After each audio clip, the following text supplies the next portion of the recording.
All right, that means we are live. I'm gonna wait, obviously, because a couple people are gonna kind of creep in. A lot of people are watching Don right now. So Don the Pleb is streaming right now, and I know a lot of you guys watch him, and you have come over from his channel, so I understand you'll be here later. This is my lovely and very pregnant wife, Christine, and we're gonna talk a little bit about the Wuhans. I got this ottoman behind me seat, so we're kind of sitting on that to get this thing going. Um, but we're not going to talk about it long. But she's going to talk about what she does, and one of the things that we're going to do with that is play a little video she gave me. So, honey, do you want me to play the video first? Yeah, I think it describes it the best. There's a representative from Wisconsin who kind of goes a little bit Charlie Day and gets a little conspiratorial, but it's really not conspiratorial because there's a lot of facts that back this up. So feel free to watch it on your own after for Representative Mike Gallagher from Wisconsin.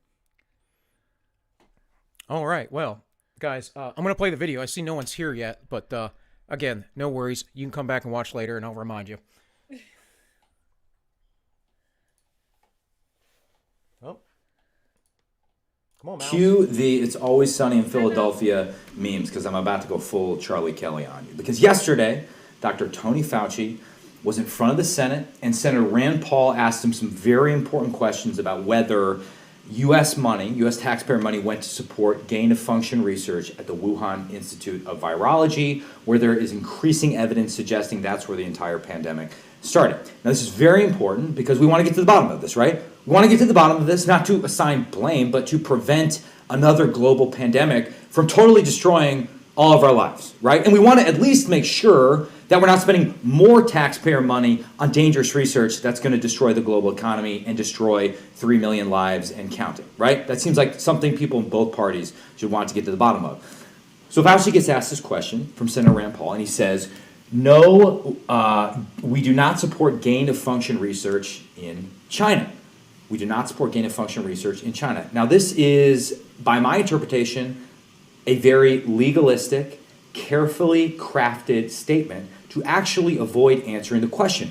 I do not believe that Fauci is being forthcoming for a variety of reasons. The first of which, what actually is likely to have happened here, it's not as if the NIAID, Fauci's organization, directly gave money to the Wuhan Institute of Virology and said, you know what, do a bunch of crazy experiments on bat coronaviruses and we'll see what happens. No. The NIAID gave funding to something called the EcoHealth Alliance, run by Dr. Peter Daszak. And Peter Daszak is perhaps the foremost proponent of gain-of-function research. And Daszak and the EcoHealth Alliance were the ones working with the Wuhan Institute of Virology. And so even if Fauci can plausibly claim, well, when we gave the money to Daszak, we didn't know that it was going to be used for dangerous research in Wuhan, they knew what Daszak's stated purpose was. And also Fauci admitted yesterday that they don't have full insight into everything happening at the Wuhan Institute of Virology. So I think there's a very credible scenario in which U.S. money, through the cutout of the EcoHealth Alliance, went to the Wuhan Institute of Virology, where we know people were collecting back coronaviruses and doing experiments on them that made them more pathogenic, right? More infectious, which is gain-of-function research, right? So this is the complicated relationship we're trying to tease out. Again, so that we don't multiply by 6 the amount of money that's going to this type of funding if indeed it's this dangerous and if indeed it caused the pandemic, right? Point 1. Point 2, we also now know, based on some great reporting by the Daily Callers and others, that this grant, the grant that Fauci gave to Daszak at the EcoHealth Alliance, was not reviewed by something called the P3CO. This is basically an oversight board that was set up in 2017 when they lifted the moratorium on this funding. Remember, Obama shut down this funding because it was too dangerous. They restarted the funding, but they created an oversight board specifically so that this money wouldn't fund dangerous research that could, I don't know, start a global pandemic, things like that. This grant was not scrutinized by the oversight board. It just went directly from Fauci, the NIAID, to the EcoHealth Alliance. And then, of course, we don't have good visibility into the Wuhan Institute of Virology. We know that 2 years prior to the pandemic, a team of U.S. officials went to the Wuhan Institute of Virology and said, hey, there's a lot of dangerous stuff happening here. We need more scrutiny into what's happening. So we also know it's a level 4 lab. So this is about a 6-minute video. We'll watch the rest of it. We're about halfway through. But I don't know, honey, do you have anything to say about any of this before we keep going? There's a lot. So there's a lot to unpack with the Wuhan Institute of Virology. And just for background, I work in development at a group called the White Coat Waste Project, where we work to defund animal experiments on taxpayer dollars. Currently, the U.S. government spends about $20 billion that we can track of U.S. taxpayer dollars to go to animal research, and millions upon millions of that actually goes abroad. So that's how we found this grant. My organization actually blew the whistle and was able to disclose that $3.7 million was going from the NIH to EcoHealth to the WIV. And we're calling it the Wuhan Animal Lab because that's all they do. A lot of it is just animal research. And yeah, and Wuhan was a level 4 lab, which means that lab was specifically set up for gain of function studies. That's what a level 4 security is for biohazards or animal experiments, whatever else. That's what that's for.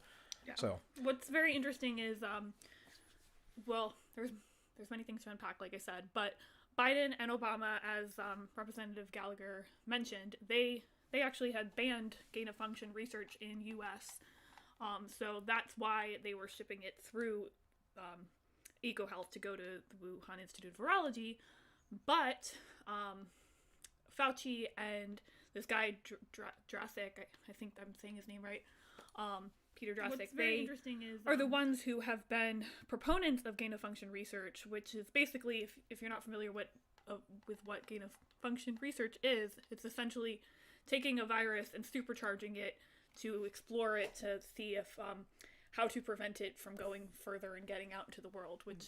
Yeah, I talked about all this yesterday. I covered it. So, okay, well then. In fact, Shelley, I'm surprised she's not here. But Shelley was like, what's gain of function? So I was trying to explain it. And then I think Sam explained it in the chat. So yeah, well, let's keep playing the video and she can talk a little bit more about this when it's over.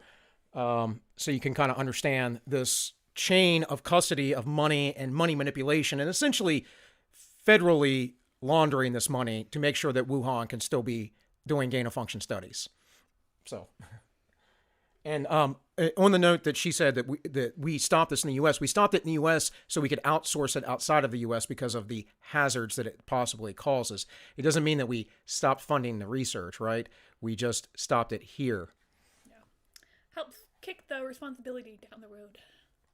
We also know that in April 2020, a few months into the pandemic, suddenly funding for the EcoHealth Alliance was cut off by the NIH.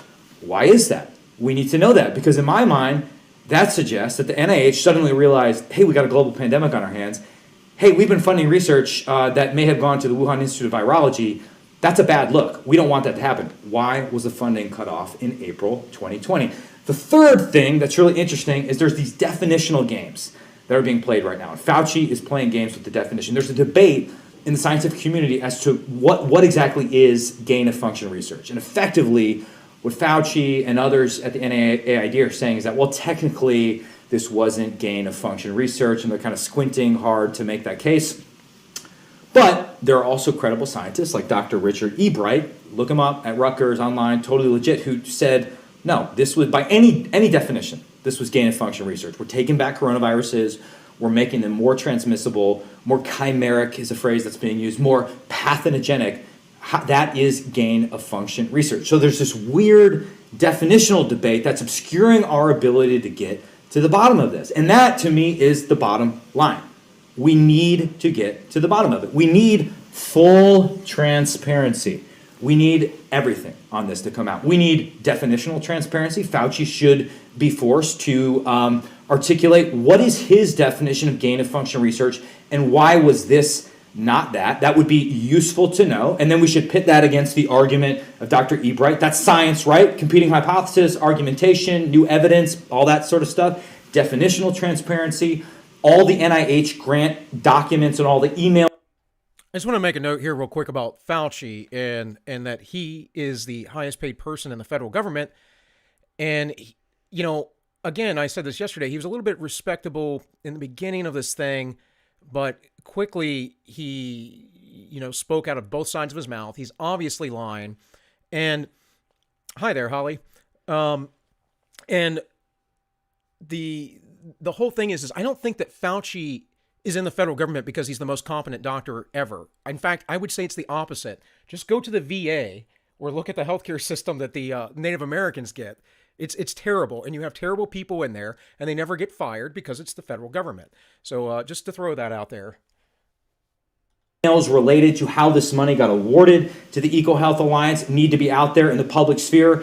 Senator Marshall had a good idea about a bipartisan commission to look into that because we've lost faith in the WHO's investigation. I think that's a great idea. Get all of the NIH grants out there in the open, all the documents, get it out there for us to review in public. And finally, declassify all the intelligence. The Biden administration is sitting on a pile of intelligence, particularly related to workers at the Wuhan Institute of Virology, who we now know got sick 2 months prior to the outbreak. That is intelligence that needs to be declassified. Again, this thing has totally upended our entire world. Why are we not more interested in getting to the bottom of it? And I'm sorry to say that Fauci's performance yesterday in the Senate was not acceptable. He is not being fully forthcoming. He's playing definitional games. I'm glad people are starting to ask these questions, but we still need to get to the bottom of it. Let's commit to full transparency. And part of this, too, is that Fauci, like the bottom line, the reality is that Fauci has worked hand in hand with Wuhan for years, and it's in his own interests. And it's in the interest of course, as I always like to point out, the globalists and what they want and the economic systems they wish to be implemented. Oh, Holly, don't worry about being late. Just go back and watch the beginning later. So anyways, let me do some stuff with the screen real quick because we're kind of far away from the computer. And I'm going to let Christine talk here.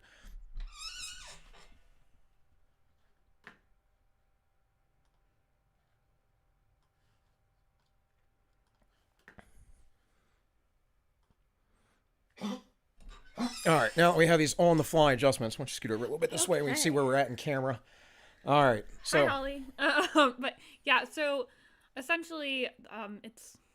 I had a really good thought, and then I just lost it. Sorry, guys. Pregnancy brain. I will show you my pregnant belly, though, because Bill mentioned it.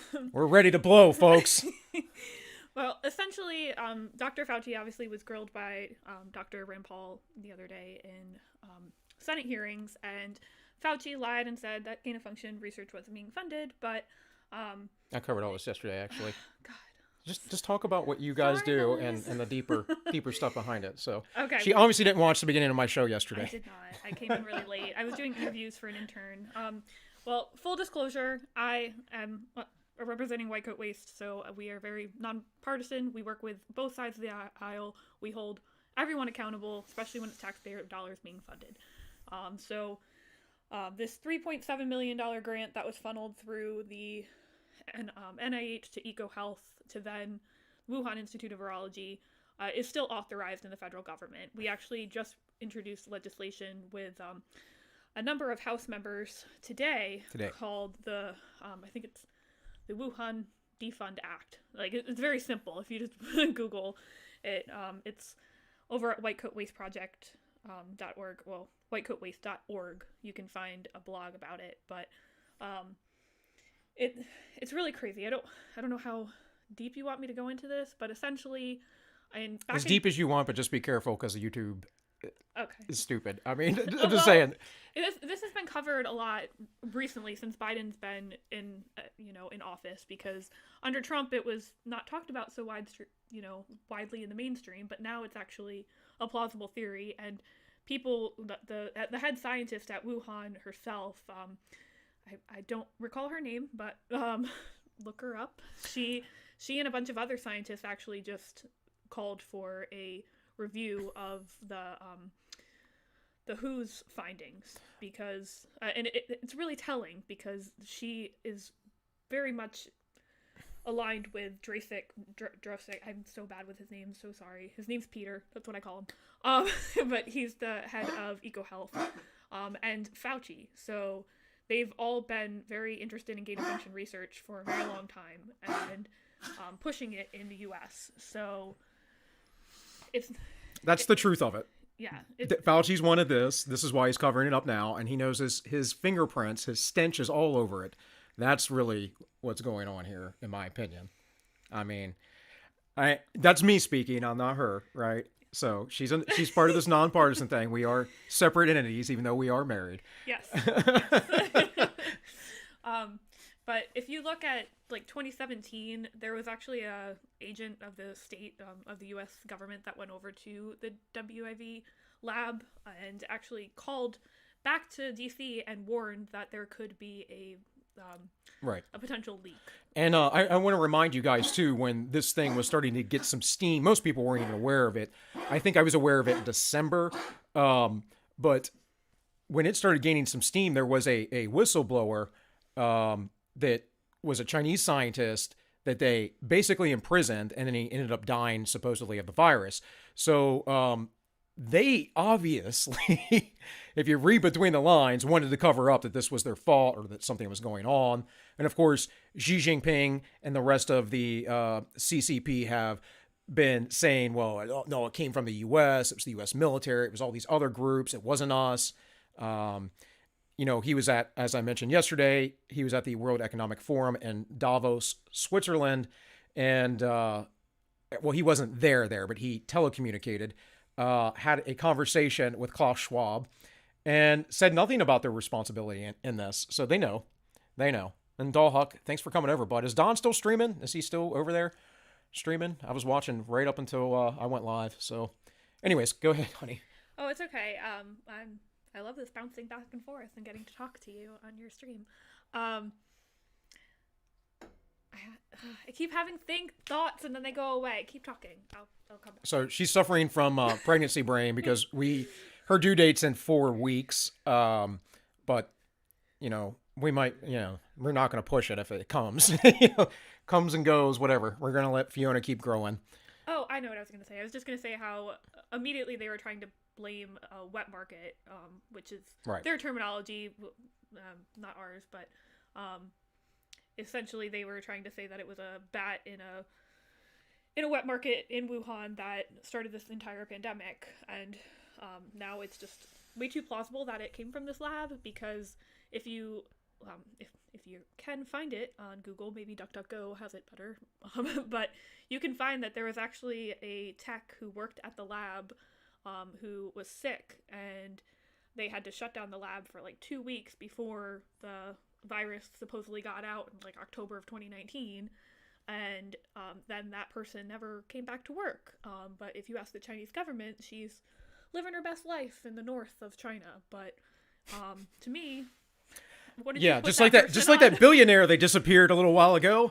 You guys remember me talking about that at all? Because there was a very, very wealthy Chinese man who just disappeared a few months back, and I don't know that he's ever reappeared. So I'm sure he's somewhere. Yeah. What's left of him? But yeah, it's absolutely crazy, this whole story. Peter Dresik, the head of the EcoHealth, he was also the only U.S. investigator for the Wuhan Institute of Virology when the WHO sent in a bunch of people to, not bipartisan, but, a lot of countries, scientists, to go check what was going on and how it originated. But to me, how can you be impartial if you were funding that virology institute yourself? So and of course, he thinks it was a frozen food that released this virus, which doesn't seem plausible. No, and the wet market thing, it was all obfuscation. So, I don't know. I don't know if there's much more to talk about with you, honey, other than, do you have somewhere that if anyone wants to make a donation, they can donate to your org? Ooh, he's doing really good. So I do development and normally ask people for money, but he's doing really good too. Well, this is the stuff that they do, though. They're trying to get rid of your money going to, like, Wuhan, which caused this whole thing. And granted, I don't think it's as bad as everyone has been saying. I actually have an article about this we're going to look at here in a bit. But with that, right, the world has gone mad in the past year and a half, has it not? And they've done all these authoritarian things and use this as an excuse. So to just get these kind of things just completely defunded and gotten rid of, like, it's a stupid thing. I always use, I said this yesterday, the analogy of like gain of function, something like you taking a bully and giving him martial arts skills and giving him testosterone or steroids or whatever, make him hit in the gym, and then you want to figure out how you can beat him up then because he's so much stronger. It's stupid. It's just stupid. Well, just to follow up with what he said, if anyone is interested in donating, we are a small organization based out of DC. We all work remote, and just our passion is to stop taxpayer-funded animal experiments, which is pretty bipartisan. The supermajority of Americans want to stop it, especially when they're useless, painful experiments. Hop over to our blog, check us out. We're at whitecoatwaste.org. And if you have any questions, ask Bill. He knows me. So thanks, guys, for letting me take up a little bit of your time, and maybe you'll see the baby in a little bit. But oh, there's going to be there is going to be a baby stream, and you know, again, I always say you guys do what you want as far as donations, but I will ask, of course, because yes, support our diaper fund. Yes, but when the baby stream comes, I expect people to donate. That's all I'm saying. Don't make me come knock on your front door. Thanks, guys. All right. Bye. All right, guys. I'm gonna kind of figure out my seating situation because that's not normally how I have this set up. Right? Ugh. You can see the magic behind the scenes.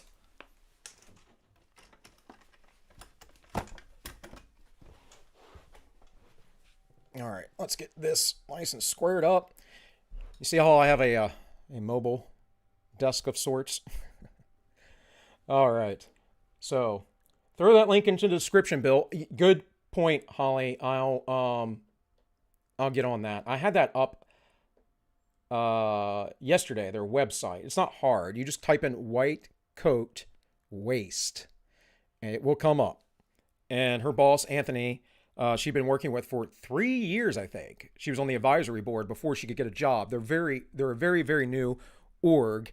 And this is why she left Project Veritas, because this is her passion.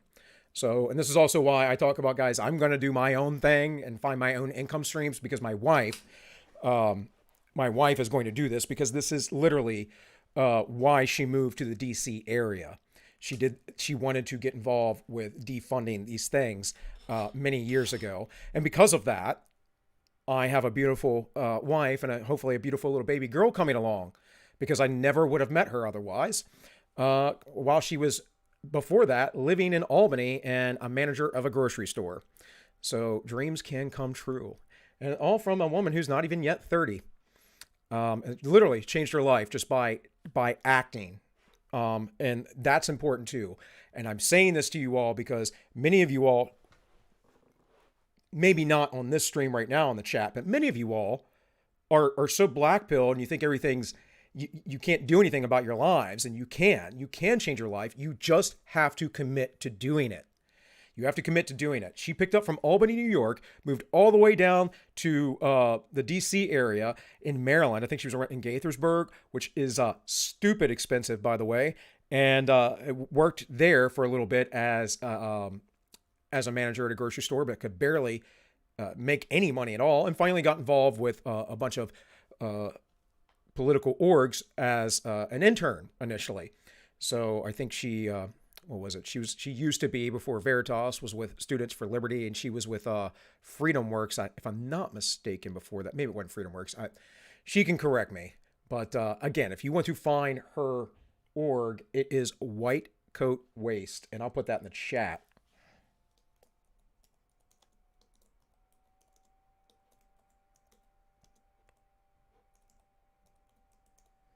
Sorry, guys, I'm not going to be able to type and talk at the same time because I can't spell.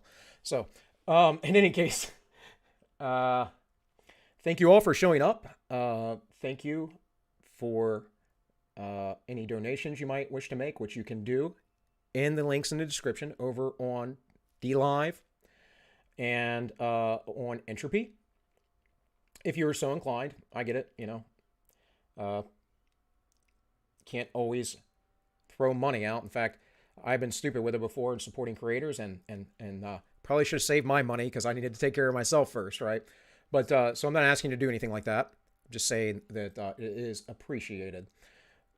In any case, so I have this article that we had from yesterday that I didn't quite get to about the MIT group that was asking questions about Wuhan. But this is also about what we should have done. So I haven't read this. I was interested in seeing what it had to say because it says the world had a chance to avoid the pandemic, but blew it, finds report. In a new report, independent experts detailed the toxic cocktail of poor choices and systemic fails that created the current pandemic catastrophe. Got to dark mode it, guys. So this was just released yesterday, and of course, MIT has a paywall, so I had to archive this and all of that good stuff. Is there spelling for Marines and MCI? Well, brother, I don't know. I have all my old MCIs. I think they're actually out in the hallway right now. I'll have to look into that. It's more because I'm just really, really dyslexic. If you couldn't tell when I'm trying to read to you all. Now, it doesn't seem like I am because I read a lot, so I've learned a lot of compensations. I still can't spell for jack all. In fact, what I do or what I can spell is basically through rote memory. Like, no joke.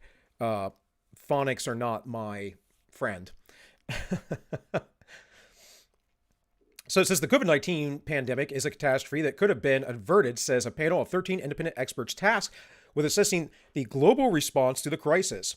The report, released May 12th and commissioned by the WHO, lambasts global leaders who failed to heed repeated warnings, wasted time, hoarded information, and desperately needed supplies, and failed to take the crisis seriously.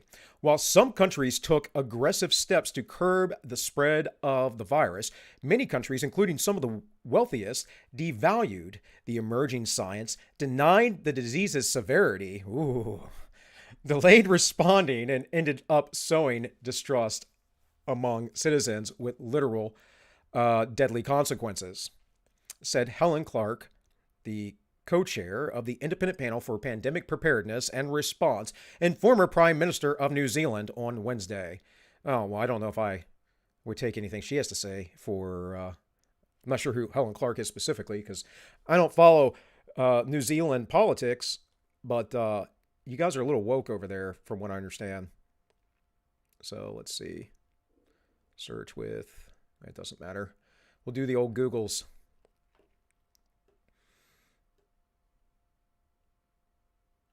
Okay, so yeah, she was a prime minister in the late 90s, early 2000s, so maybe she wasn't as woke as some of the others. No, I don't know if we have any New Zealand friends in the chat who watch the show regularly, but would be happy to have them because I want all of the English-speaking world. I mean, I'd love the whole world to be free, but I wish the English-speaking world would go back to its tradition of classical liberalism instead of this socialist nonsense that came from Germany and a completely different mindset of people, right? This wasn't, of course, just Germany. The French have pushed this as well, and whomever else, obviously the Russians. They're just the first ones to really implement it. But not really either, just in the modern age. It's been implemented time and again throughout history. In any case, let's get back to this. The report, COVID-19, Make It the Last Pandemic, takes a hard look at why we failed to curb the spread of the coronavirus. It also looks at the future, highlighting strategies for ending current crisis and avoiding future ones. I feel like this is going to be a bunch of authoritarianism. So we'll see. We'll see.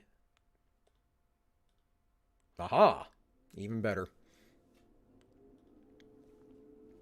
Here are 5 takeaways. We had an opportunity to avoid disaster in early 2020, and we squandered it. The combination of poor strategic choices, unwillingness to tackle inequalities, and uncoordinated system created a toxic cocktail which allowed the pandemic to turn into a catastrophic human crisis, the author writes. No, I don't think so. I think the deaths were going to happen.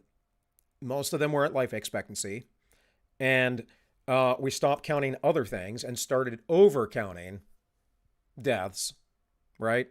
I'm not going to say much more than that because I don't need to have my channel yeeted or be on a week strike, which, whatever. I'll just chill, or I'll just do DLive and Entropy if that's the case. But YouTube is where the viewership is. It is the most convenient for most of everybody. So I'm not going to give up on YouTube until YouTube gives up on me. In any case, vaccine supply must be boosted and shots redistributed.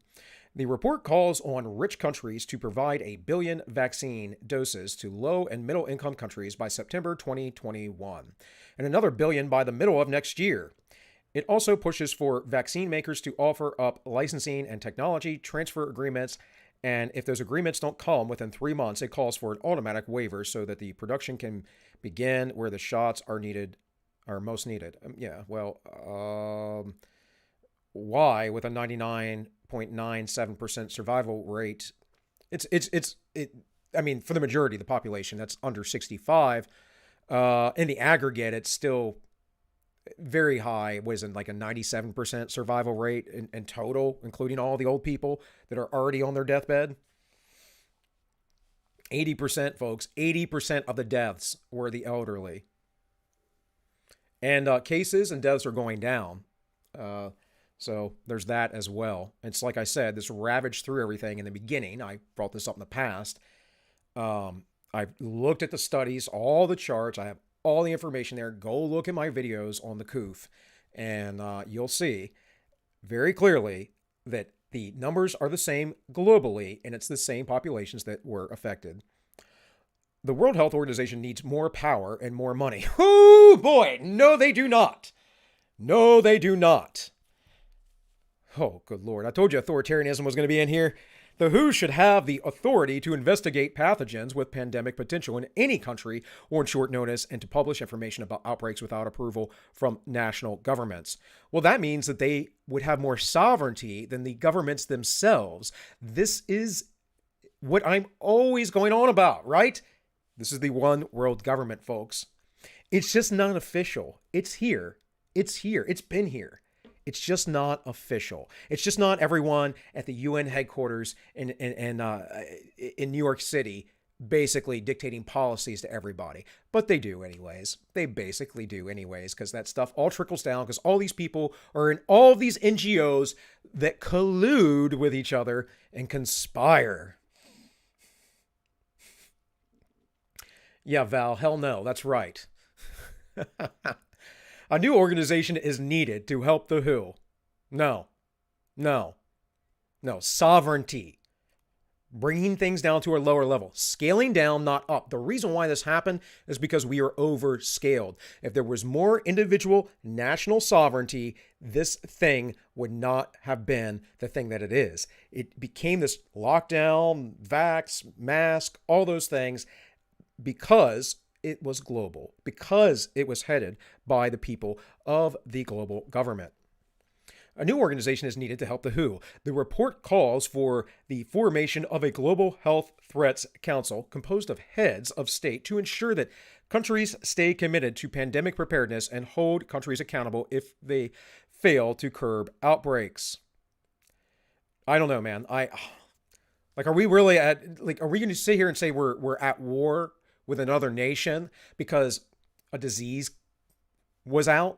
got out? I mean, granted, I don't like the Wuhan stuff, but we're funding it. The U.S. is funding it. And I don't know about some of you who are our international listeners. I don't know what your governments fund, but I bet they put a lot of money into it as well. And no one's looking who's funding these things. And I don't know. It's crazy to me. It's crazy that we would continue to prop up China unless the goal is to basically have China be the boss of everyone and destroy all of America. And I really do think that is the goal, because once everyone is demoralized here, once our monetary supply is hyperinflated to the point where you're spending so much money, it's going to be really easy for the strong man to come in, the communists to come in and say, oh, we have to provide all these things for you. And then the gulags start, and the purges, and everything else, the censorship and everything, Eastern Europe and South America, Central America, China went through. We have just so many examples of this. It's absolutely absurd to basically deny the basic facts of how these things come about. But the lefties do. The lefties do, and they blame capitalism. Capitalism is the problem. Man, you guys and your mind viruses, I tell you. The pandemic impact on nearly every aspect of daily life is hard to overstate. More than 3 million people have died of COVID-19, including at least 17,000 health workers. Okay. That is a minimal number, by the way, out of that million. 3 million, they're saying. 17,000 health workers. Was that supposed to be scary or something? Like you take a risk if you work in the healthcare field of getting infected with something, right? That's what you do. The crisis provided the deepest shock to the global economy since the Second World War. No, it didn't. It did not. It was purposely done. This is absolutely horrible, horrible framing and rhetoric here. The deepest shock to the global economy. That is straight out of Klaus Schwab's Great Reset. I'm more than certain. And the largest simultaneous contraction of national economies since the Great Depression. The panel writes, the crisis pushed more than 100 million people into extreme poverty. No, it didn't. The actions of the government did that. Like the reality is there was like a month or two that was really rough. Like I'm not going to deny that for old people. Mostly old people, at least 80% of the people. And a lot of those old people too, in many of the countries, were killed off in nursing homes. This was a common occurrence across the globe. Seemed a little planned, seemed a little eugenic to me, you know? And these people that have been pushed into extreme poverty in these other nations, it's because we decided to shut down the supply line. See, if the virus did it, it's that everyone was so sick they couldn't go to work. But we didn't deal with it that way, right? The governments locked things down and gained a ton of power and authority in the process. And that is the end of the article here, folks. And of course, see the last line says, most dispiriting is that those who had last before the pandemic have even less now, they added. Well, duh, but what are you doing with all the hyperinflation? This is a dumb article. I wanted to see what it said, though. This is an absolutely idiotic article, in my opinion. And speaking of totalitarianism, did you see this? The rule is now simple. Get vaccinated or wear a mask. Until you do, the choice is yours. Now, Joseph Stalin, of course, has been long dead. He did not say this. This was a quote from Joe Biden. And that's authoritarian. And speaking of which, Sargon had a really good, really good segment on this today from the Lotus Eaters. And Carl brought up this article, which I didn't pull up because I had to go to grocery shopping and stuff today, guys. But I thought I would just let this little bit of his podcast play and we could talk about what he's talking about. And I'm going to address Joe Biden and his demeanor in these meetings. So this is an article about insiders talking about how Joe Biden is behind the scenes. I'm going to read a bit from this because this is important. I realize I'm going on quite a lot with this segment, but I've been here for ages. Shut up. Quick decision-making is not Biden's style. His reputation as a plain-speaking politician hides a more complex truth. Before making up his mind, the president demands hours of detail-laden debate from scores of policy experts. Those trips are often difficult for his advisors, who are peppered with sometimes obscure questions. Avoiding Mr. Biden's ire during one of his decision-making seminars means not only going beyond vague talking points that he will reject, but also steering the responses laced with acronyms or too much policy minutiae, which will prompt an outburst of frustration, often laced with profanity. An outburst of frustration laced with profanity. Meaning, well, one, we all know he's demented. Like, there's no doubt in my mind that he is going senile in some form or another. I don't think it's Alzheimer's. I think it's dementia. And I've been around people with dementia. One of my first, most influential, I would say, instructors, my Sifu back in the day. We did Kung Fu, but we also did Muay Thai and a bunch of other stuff and boxing and whatever else. So it wasn't just, it wasn't just like fancy flowery Kung Fu. It was pretty real, pretty street. And he died of dementia very young, and he wasn't but I don't know, 55 or something. And the last time I saw him, it was just horrible. He was not the guy that I knew when I was a kid training under him. I mean, this was a guy that could do incredibly amazing things fighting wise, like his timing, his skill, and even in his 40s, he's just incredible. He could, I mentioned this to Kit Cope when we had him on. He could hit a double end bag, bap, bap, bap, and time it, throw a side kick at it, come back around and do a spinning round kick, that is with the heel on a double end bag. Now, I don't know if you guys have any experience with a double end bag, but what double end bags do is they teach you rhythm and timing, and they're hard to hit. When you think you're trying to hit it, as your fist goes out, it often is going away from you. So you have to figure out how much pressure, how much power, how hard you can hit it, how far you're going to send it. It's an incredibly hard thing to do. And even while he was having dementia, I watched, there's a video clip a buddy of mine took. He was sort of able to do it for a while, but then he just was completely gone. And that's what happens. That's what happens. These things start to creep in. Things happen. People have outbursts. And that's what happened with Wayne, my Sifu. Wayne would have had these outbursts. His day job was as a trucker, and he was going off on his bosses and all kinds of stuff. And the next thing you know, he is a mental vegetable, like completely. The last time I saw him, before he died, like not long before he died, he was rocking back and forth. He was really scrawny. Wayne was always real fit. He's like a lifelong martial artist, and he was just rocking back and forth because they were tearing down his house. He was there with his wife and stuff, but his house had to be condemned. There was other stuff going on there, all kinds of crazy stuff, because they lived in this really old house. And he's going, yeah, yeah, yeah, yeah, and it just is like shocking. It's just mind blowing. But anyways, sorry, I didn't mean to go off that far on a tangent. But the point is that Joe Biden is demented, right?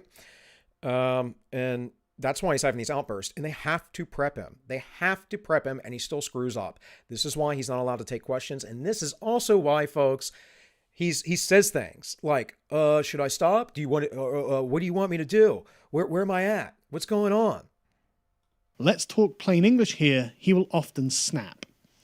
Interviews with more than 24 current and former Biden associates provide an early look into how Biden operates as a president, how he deliberates, whom he consults, and what emerges is a portrait of a president with a short fuse who is obsessed with getting the details right, sometimes to a fault, when he angered allies and adversaries alike by repeatedly delaying a decision on whether to allow more refugees in the United States.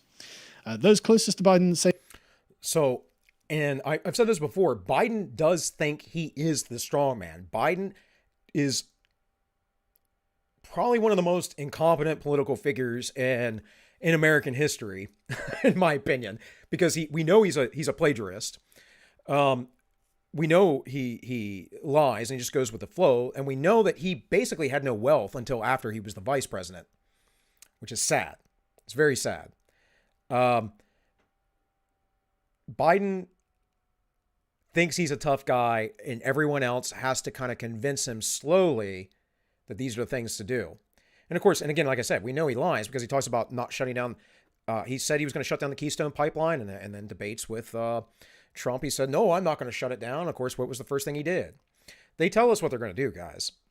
They can't always get it through, but the government is getting more and more.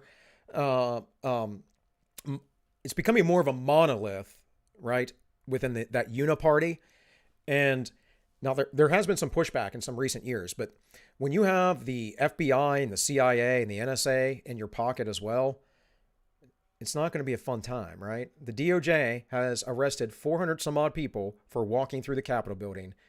And some of those people probably needed to be arrested because they stole things. That's fine. That's fine by me. You can't just steal things because you're mad at your representatives. But the rest of them did nothing. The police let them in. Yet they're sitting in jail. Most of them in solitary confinement, from what I understand.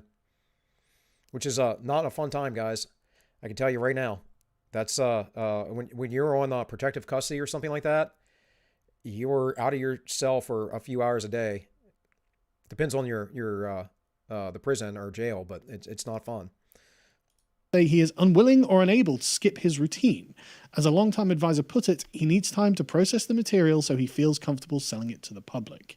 For as much as Biden projects an aura of unease, with his frequent backslapping references to Irish poetry and liberal use of the phrase, "come on, man," his aides say it takes a lot of behind-the-scenes work to prepare him to project such an assured demeanor. And do you think that Trump really prepared to have his assured demeanor? Biden is a puppet. He doesn't even realize it.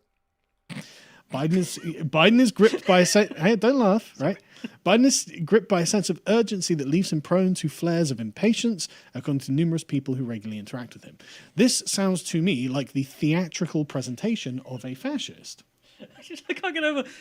No, don't worry. It takes loads of prep work, and we have to prep him up. So And he's this so is good. how good he is. And then they're even saying, yeah. And as a response, he's still terrible on stage, like complete kerfuffle of a man. He is, but it's the same principles that apply. Because one of the things that you could tell with Trump is there was absolutely no preparation with the optics of the thing, right? Unlike, and this is what we did in the book club on the Dictator's Handbook, Frank Dakota's Dictators, where the whole point is it's a big theatre play to make people buy into a certain narrative, a certain kind of view of the dear leader, that he's confident, calm, always at his ease, always in command.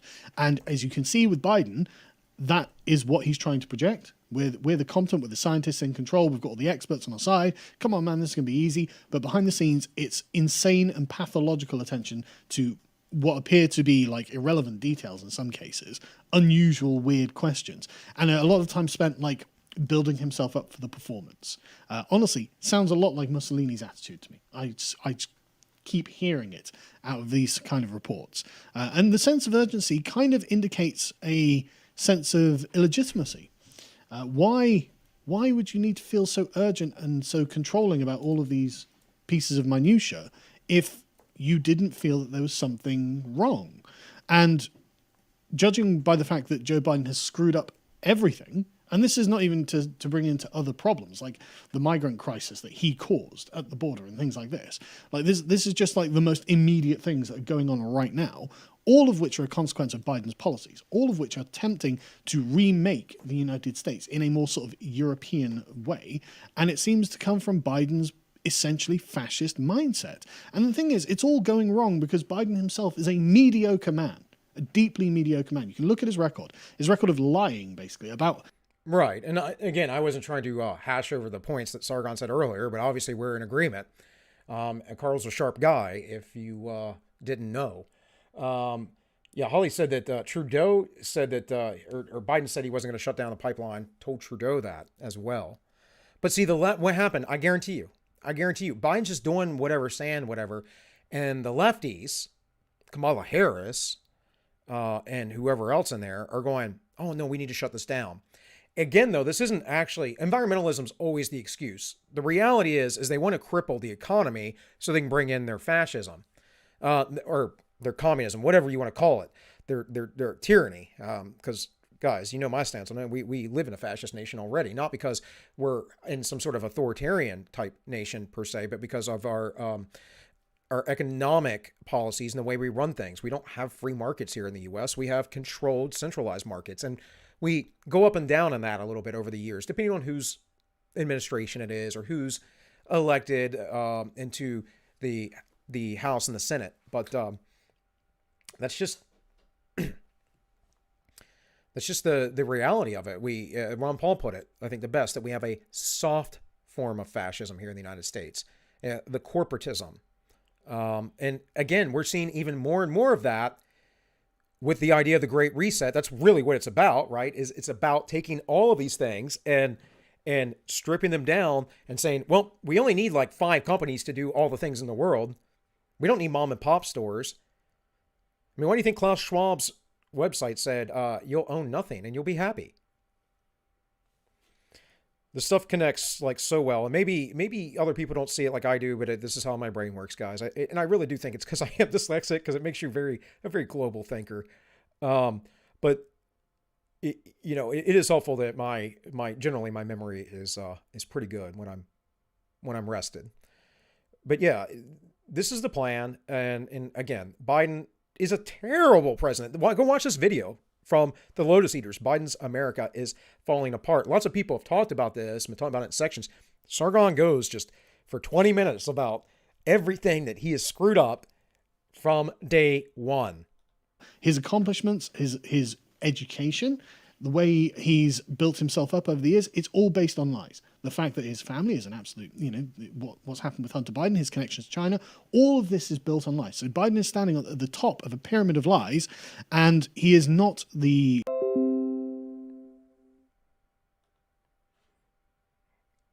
All right, guys, I saw the stream cut out there for a second. Hopefully I'm back here. It looks like I'm back. So, apologies. We are connected to the military. Be careful. That's the underlying message. They didn't say that explicitly, but that's the underlying message. And I'm telling you, it's all going badly. If you enjoyed this segment from the podcast of the Lotus Eaters, So that was it. And,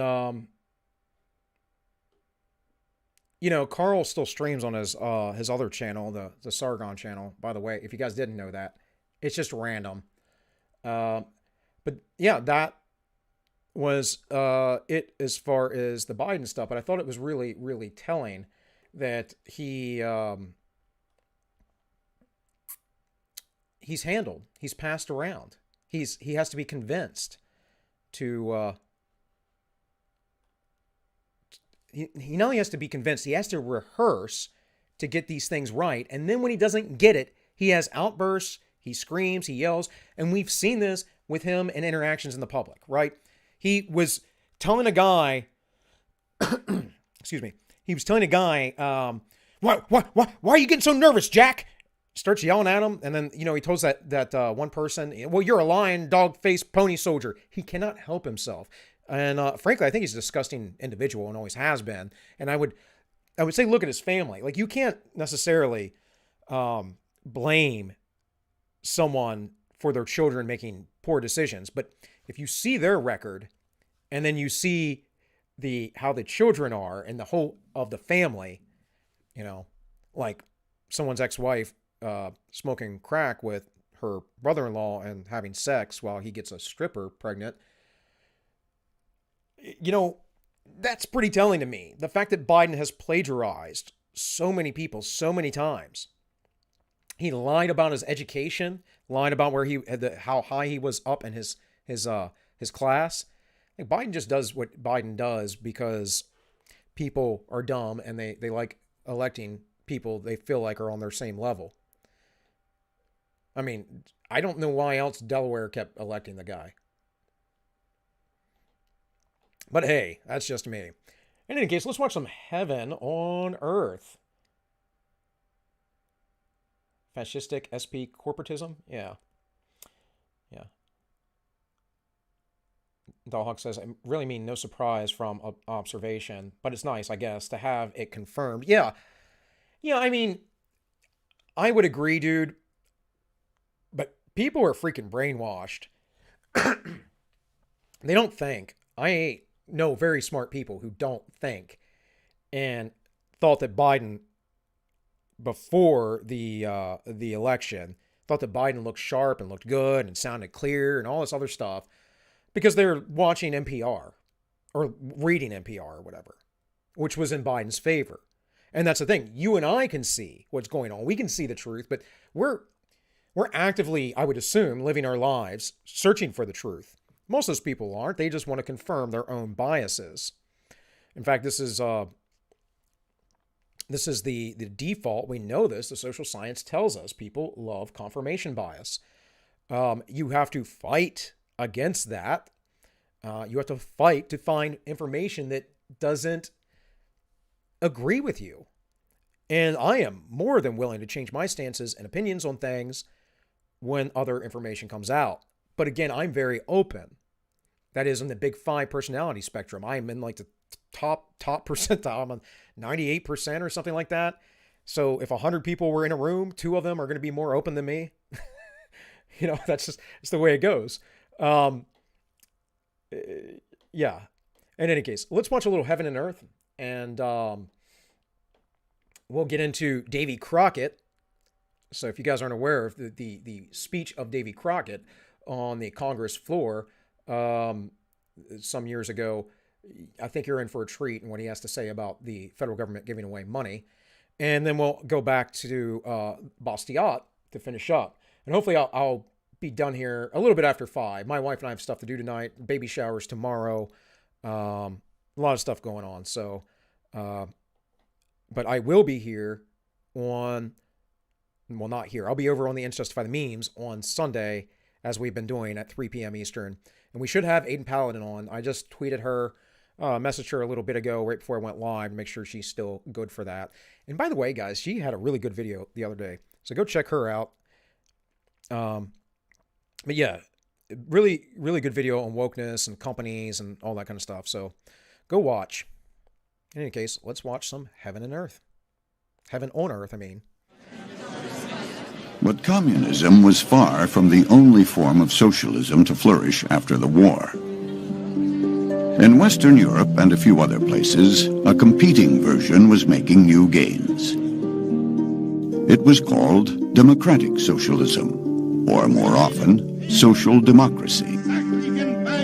Its adherents were convinced that the true, humane, and democratic essence of socialism could still be reclaimed from impostors like fascism and communism. At the forefront of the movement was Britain's Labour Party, which challenged Winston Churchill in the first general election after Germany's surrender. We have shown that we can organize the resources of the country to win the war. We can do the same in peace. As Britain went to the polls, socialism's greatest hopes rode on the shoulders of Labour's unassuming leader, Clement Attlee.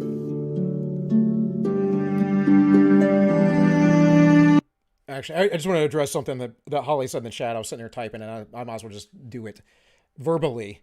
So she was saying international news, because she's in Canada, they point out Biden's incompetence all the time. I was watching David Pakman, I don't know, 2 years ago or something, maybe a year. I don't even remember when. It might have been during the beginning of the coup. And I really can't stand that guy, and I can't stand his chat. But every now and again, I'll check out his stuff, though it's been forever. He was saying that the world is laughing at us. Well, buddy, I got a lot of friends. They were laughing at us because of Trump. And he just kept repeating it. And then everyone is, oh, yeah, we're disgraced because of Trump. I'm telling you right now, folks, the world is laughing at us because of Biden, and they were not under Trump. I have a ton of friends all over the world. And one very good friend of my wife was traveling and in the Middle East and in Eastern Europe.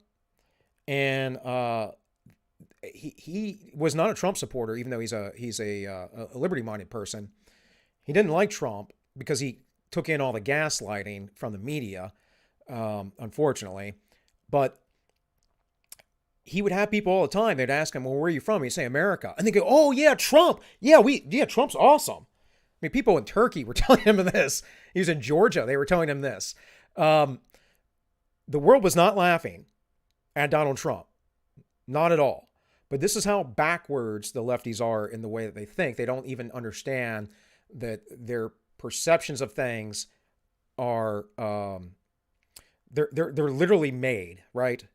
They're literally made and crafted as a narrative in order to control them. Now, Pakman, that's his name, right? Pakman, David Pakman himself, I don't think he's a genuine individual. I think he says nonsense. That's just me. That's my take on him. And I think he knows what he's doing. And I think he does it because he's popular and makes him wealthy. Could be wrong. You know, he might not be a grifter, but he seems like he's got the grift going. And I think most of the lefties do, because if you're a lefty, which he is, then you shouldn't be exploiting the capitalistic system now, should you? So let's see. I got a few more things here. Watching US TV. Well, did I not even have Heaven on Earth up on screen? I'm sorry, guys. Or did I switch? I don't know. I didn't sleep well last night, so, you know, nothing new. Holly says, watching US TV is also blatantly obvious how much it's geared to tell you what to think. Even lighthearted MS Cook. Right. That's exactly what I was just saying. So obviously you wrote that before I even said it. In regards to Trump, the countries that were striving for freedom love Trump. I think the Middle East liked Trump. I think North Korea liked Trump because they were willing to communicate. Trump couldn't have walked across the DNZ unless he could have cordial relations with Kim Jong. And guys, the left, like, wait, they're a tyrant. They're tyrants. The left loves tyrants. What are you talking about? The left loves North Korea. It's what they want. They want us all to be in North Korea. They want North Korea here at home. Anyways, Val says, I have a fake Facebook account that I wanted for people I don't know all over the world. Around 2,000 people I friended. They were not laughing at Trump at all. Right. I know this. You know this. No, they were not. The perceptions here in the United States are almost always backwards. That is what the mainstream media puts out than what the world is saying. Now, I will tell you that when I was in a commando base, that is the British Marines, Camp Commando in Kuwait before we went into Iraq, yeah, a lot of those guys thought that Bush was a wanker and that their prime minister just went along with whatever the United States did. So I do know that, but that was a long time ago, and it's whatever. I also would think that the English-speaking world would be a lot more harsh because they get often the same kind of news and media that tells you how to think or what to think. So, it's those nations like New Zealand, Australia, Canada, probably not where you're at, Holly, because you're pretty much in a more conservative province, but still, those other nations that have more trouble. And of course, that's divided too, because people like Sargon were very pro-Trump. I think, pretty sure Dave Cullen in Ireland, I mean, he doesn't really talk about that so much. He mostly talks about the culture. But, Computing Forever, Dave Cullen was, I'm pretty sure, a supporter of Trump. So there is that. But again, most of this is media narratives, and it's about the globalism again. Anyways, I'll quit running my mouth and play this video.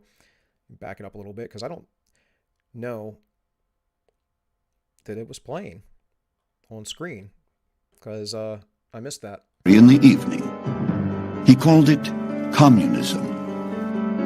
In Russia and China, the word had come to mean something very different. But communism was far from the only form of socialism to flourish after the war. In Western Europe and a few other places, a competing version was making new gains.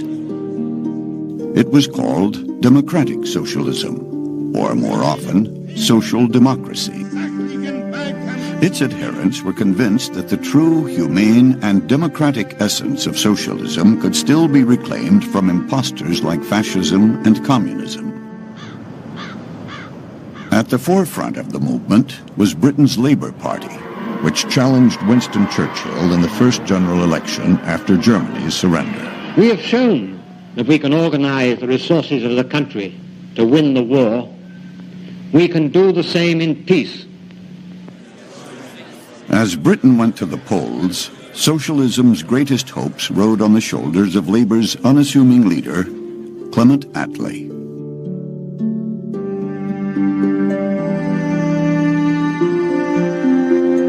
Clement Attlee began life as the painfully shy son of a prominent London solicitor. The Attlees had a vacation home and 5 full-time servants. They were devout Christians and active in volunteer work. The first thing you need to understand about Clement Attlee is that he came to socialism despite himself. It wasn't where he wanted to be, it wasn't what he was brought up to be. He had the fairly automatic conservative opinions of a man of his class at that time. Attlee graduated from Oxford and drifted into law. Then, one fall evening, his brother invited him to visit a club for disadvantaged boys in the notorious slums of East London's Limehouse district. For the first time, he saw the conditions that the poor lived in England that it changed his life. He saw children starving. He saw huge families crammed into tiny, squalid little rooms with no furniture and no food and no heating. He saw the utter misery in which the poor lived and compared that to the way he had been brought up. This made him a socialist. Within a year and a half, the 24-year-old Attlee took over as club manager and moved in. The Limehouse district would remain his home for the next 14 years. In 1908, he joined a group of socialists within Britain's Labour Party. Attlee believed that if people lived in slum houses, if they were sick and couldn't have proper medical care, they grew up to be different people from those who lived in prosperity. A canon of socialism is you have to change the physical environment if you want to improve human nature, and that Attlee certainly believed. Attlee volunteered for combat during World War I and fought with extraordinary courage. As the government mobilized the economy for war, he and others saw it as evidence that socialism could work. The influence of socialists within the Labour Party was growing. In 1918, they revised the party's constitution to support common ownership. The British Labour Party was not started as a socialist party. It was started as a Labour Party, as a way for the labor unions to get some more clout or representation in politics. It then attracted more and more kind of middle-class intellectuals who were socialists. And in 1918... Those were the Fabians, folks, the fabled Fabian socialists. That's who those were. And this is always the story, right? Because collective bargaining isn't necessarily socialistic, but once you start implementing people who are of the elite class, the rich upper class, or at least upper middle class folks, you start to see a lot of, oh, well, to be good people, those poor folks down there that have to work hard, we should just give them stuff, which just demoralizes and, of course, then creates that legal plunder system that Bastiat was talking about, which we're going to review a little bit of the things that I read yesterday right before we get into the more of that at the end here. So, again, though, without this elitist class of people, these rich folks, the socialism can never be pushed. It never is. It always comes from the elite, the bourgeois. Marx himself was the bourgeois. To make the middle-class socialists happy, the party adopts a platform which explicitly embraces socialism as the party's ideology. And where it does so is in this section that's called Clause 4, which basically said what we believe in is a society in which all the productive power is owned socially, meaning by the government or by the community. Attlee rose to become the Labour Party's... By the government is not the community. Those aren't the same things. So we have to make these distinctions. The community that I live in has something like 700 homes. That's my community.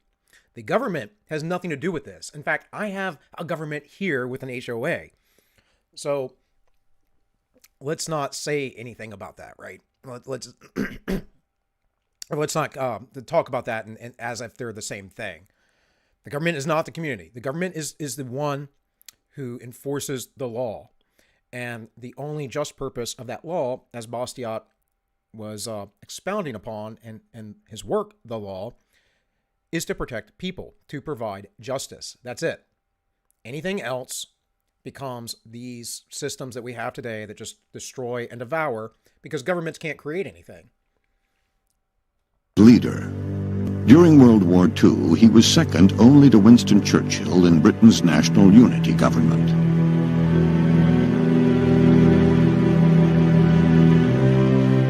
When the peace was finally won, much of Britain lay in ruins. In In June 1945, the country held its first general election in nearly a decade.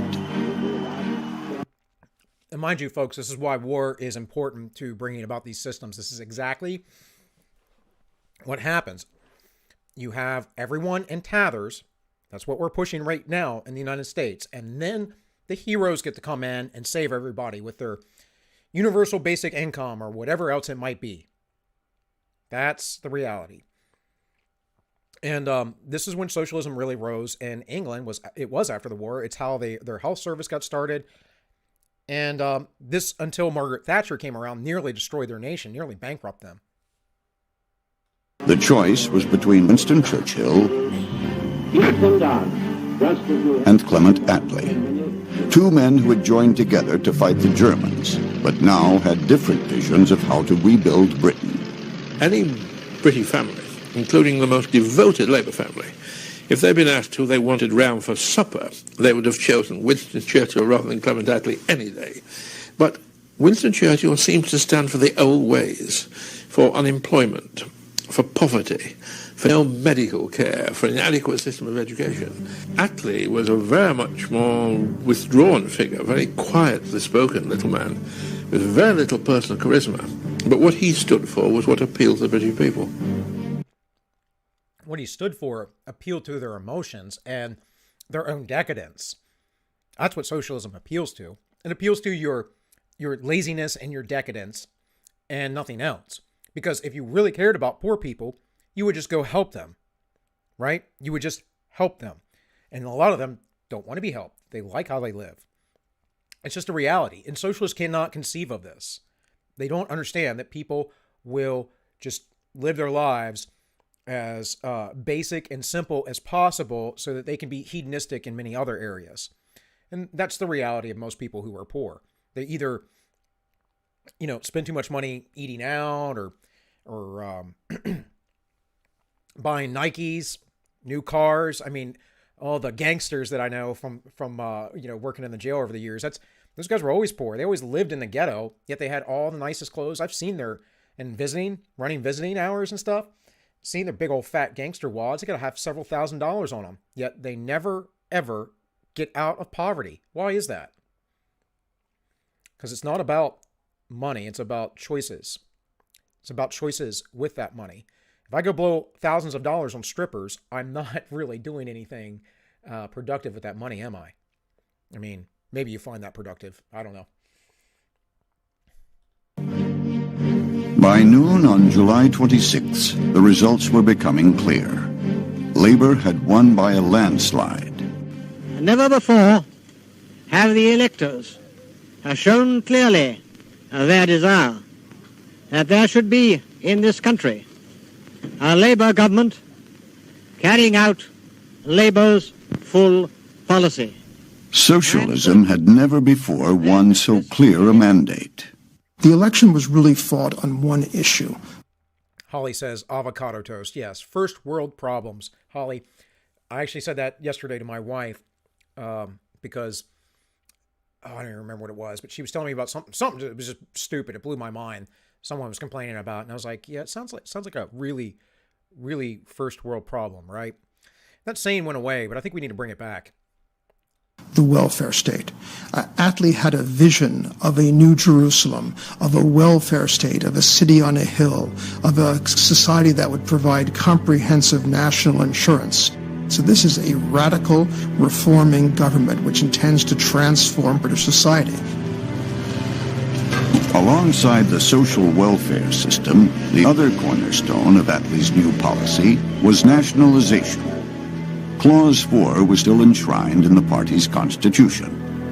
Attlee now had his chance to bring common ownership to Britain.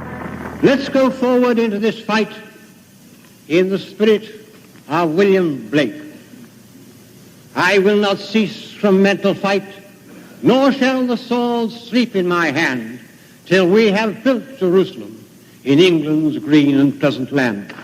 Attlee published a book called The Labour Party in Perspective in the 1930s, but he reissued it when he was Prime Minister and with an introduction that re-endorsed the same points. And it called for complete socialism. And he went on to say that he wanted all large industry nationalized, and that small industry could remain in private hands for a time. But his ultimate vision was a completely socialized economy.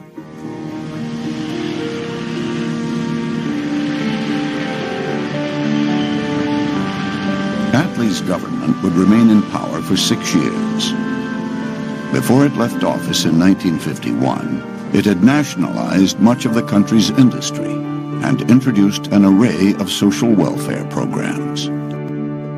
They took into public ownership coal, rail, steel, road haulage, gas and electricity. They created a national health service.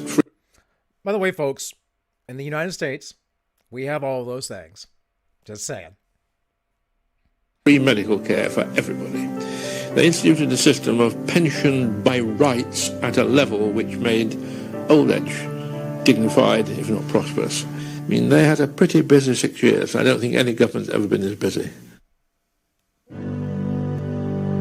As the Attlee government put socialism to work rebuilding Britain, the idea was being used for building a nation in another part of the world. A war-torn Britain could no longer support its far-flung empire. And one by one, colonies and territories began to fall away from the mother country. 1948 brought the creation of the new state of Israel from part of the British trusteeship of Palestine. We're going to talk about the Jews. No, we'll get to that Monday. This is actually one of my favorite stories of socialism, about the Israeli kibbutz. It's probably the best example of how a very poor nation in the beginning put together socialism and rose out of it through wealth. They got more wealth. Now, Israel today is still considered a socialist nation, so it's right in their charter or whatever it is that they have. Of course, you know, if you can prove that you are of Jewish descent, you could be a citizen of Israel. Anyone can. So, which I kind of find kind of cool. But in any case, that is that for today. Let me run through check chat real quick and remind everybody to like, share, subscribe. You know the thing. And if you'd like to donate, come on, man. Give me a donation if you want. You can do that on DLive or over on Entropy. And also, there is a subscribe star. I have tiers there, guys, but I only have one sub right now. So, and I've talked to him and whatever, but I'm not really doing anything there. But if you guys do want to donate, I will make like special content just for that. If you go to subscribe star, it's literally an easy way to do whatever tier. It's like $5-10 a month or whatever. You can just throw my way if you want. Not going to make anyone do anything. Holly, I like your comment with the parentheses there. Good socialism means community gardens. Good socialism means church food. I don't know about community gardens. Oh, Holly, your dad's Israeli. That's cool. In any case, I don't know about community gardens, but sure. I mean, you can have garden plots. The problem I have with something like that is the tragedy of the commons, which is a economic idea that, well, it's actually an economic truism that when things are public and no one's taking care of them, then the resources are used up and destroyed rather rapidly. So, not really a fan of that. Let's see here. Got a few things I want to close out. And all right. All right, guys. Well, we're going to talk about Davy Crockett and his speech. Not yours to give. Davy Crockett and welfare. It says, this article is a compilation from several sources. The life and colonial Davy Crockett, blah, blah, blah, blah, blah. And this was published by the Foundation of Economic Education in 1962 in the transcripts of an old radio program called Lifeline, featuring Freedom Talks by commentator Melvin Munn in 1971. So whatever, not a big deal. But we all know who Davy Crockett is. I hope If you don't, remember the Alamo. And, well, hey, Shelley, it's about time you showed up.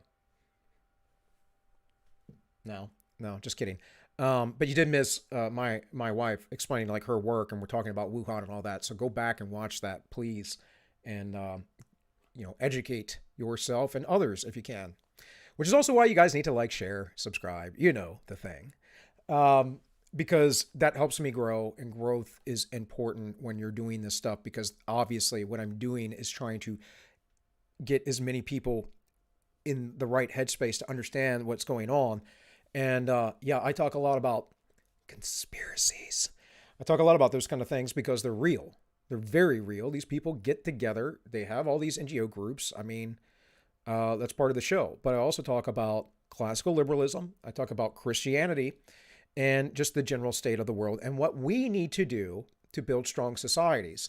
And I think that the first thing that we need to understand in that is that when you scale up so large, there is no accountability for the government. So we have a scaling issue. We are overly scaled. We need to break up into more smaller sovereign nations. I would base that on population or something like that. So in any case,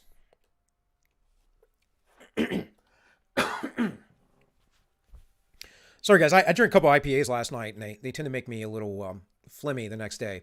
So really not been drinking a lot of beer, but after Wednesday night, I didn't realize it when Holly was on. I was like, oh, I'm like on my third beer, and I'm starting to feel a little something. And it's because I bought 2 big 24 ounce beers, and those were the first 2 that I drank. So by the time I got to my third one, which was just a pint, still a good amount of beer, I was feeling pretty good.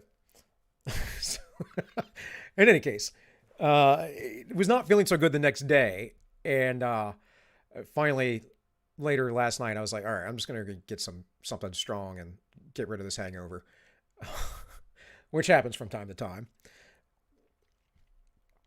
Not only is tax-paid, government-dedicated welfare opposite to Christian charity, it flies it directly in the face of the Constitution of the United States. Hero of the Alamo, Davy Crockett, was a colonel in the Tennessee Regulars and was elected to the House of Representatives from his native state.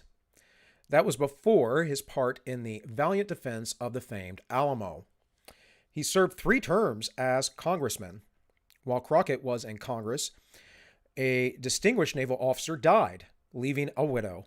Members of the House proposed an appropriate $20,000 of public money. Sorry, guys. Like I said, phlegmy, frog in the throat. Get this cleared out real quick.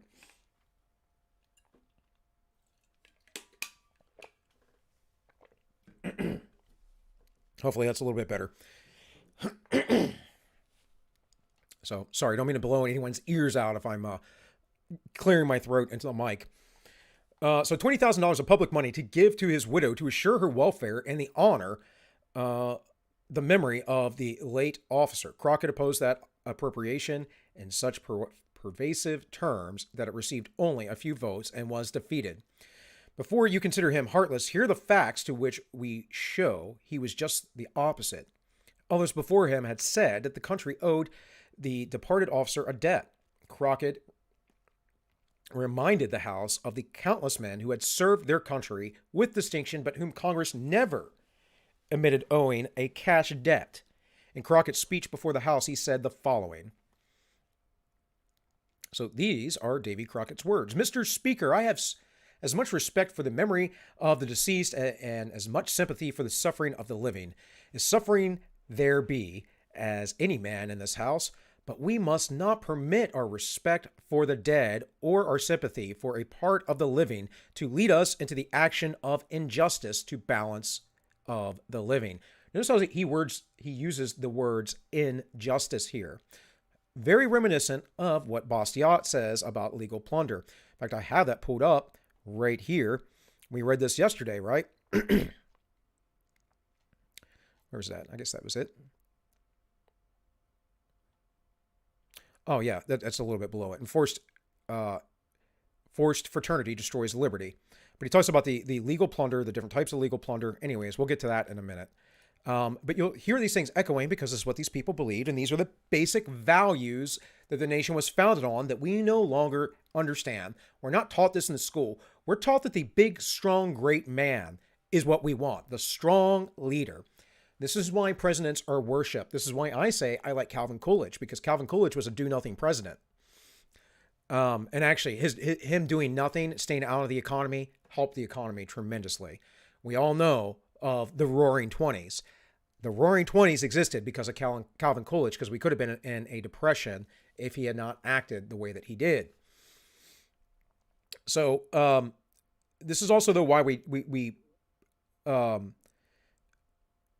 prop up, like I said, the idea of the strong man, because we're not being taught these things back in the day, because we're taught, like, FDR's New Deal, that saved us from the Great Depression. No, it actually kept you in the Depression.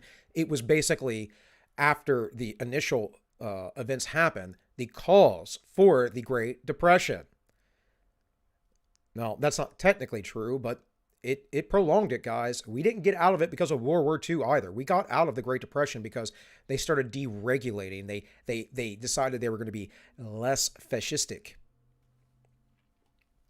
And anyone who is confused about how my terminology is here, we will read Gunter Riemann's Vampire Economy next week, and you will understand my perspective on this.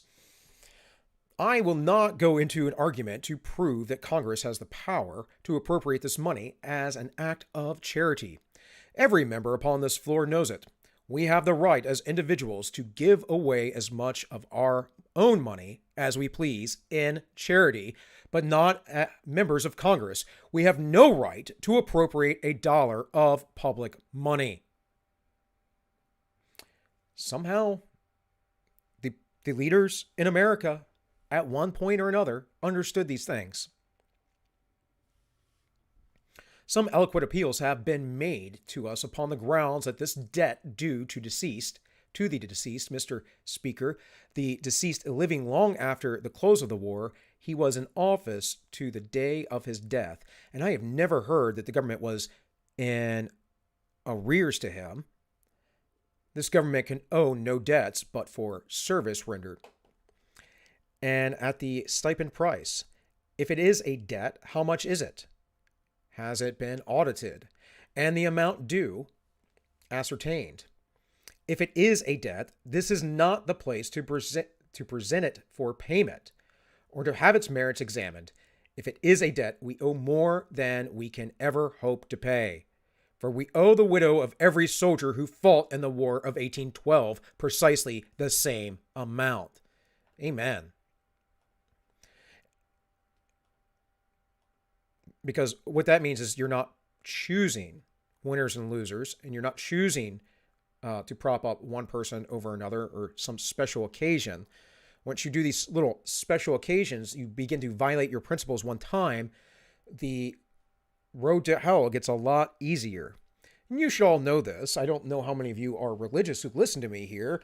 I know some of you are, but you would understand that once you start to sin, every other sin gets a little bit easier. And see, the left thinks that sin, doing evil things, being decadent, is empowering and freeing. But what they're really doing is they're enslaving themselves to it. And it actually makes you weaker. It makes you weaker to do good. It's a funny thing that happens. So I talk about sometimes how, I spent a period of my life kind of like a man whore. I was never really promiscuous when I was young. But I had basically not maintained my boundaries and principles, went through, some tragic, horrible things, had to re-examine myself and my life. And at the moment, I was just like, screw it. I'm going to go do this other thing I've never done before in my life. So I did it. And I found that the more I did it, the easier it was. The more I had multiple girlfriends, the easier it was. The more I cheated, the easier it was. I think the first time I ever cheated on somebody, I didn't even really cheat on her because we broke up. I just got with an ex-girlfriend and we ended up getting back together, the girl I broke up with. But But the first time I did that, I felt horrible. I was sick to my stomach and everything else. And I'm like, why did I do this? And I felt so bad.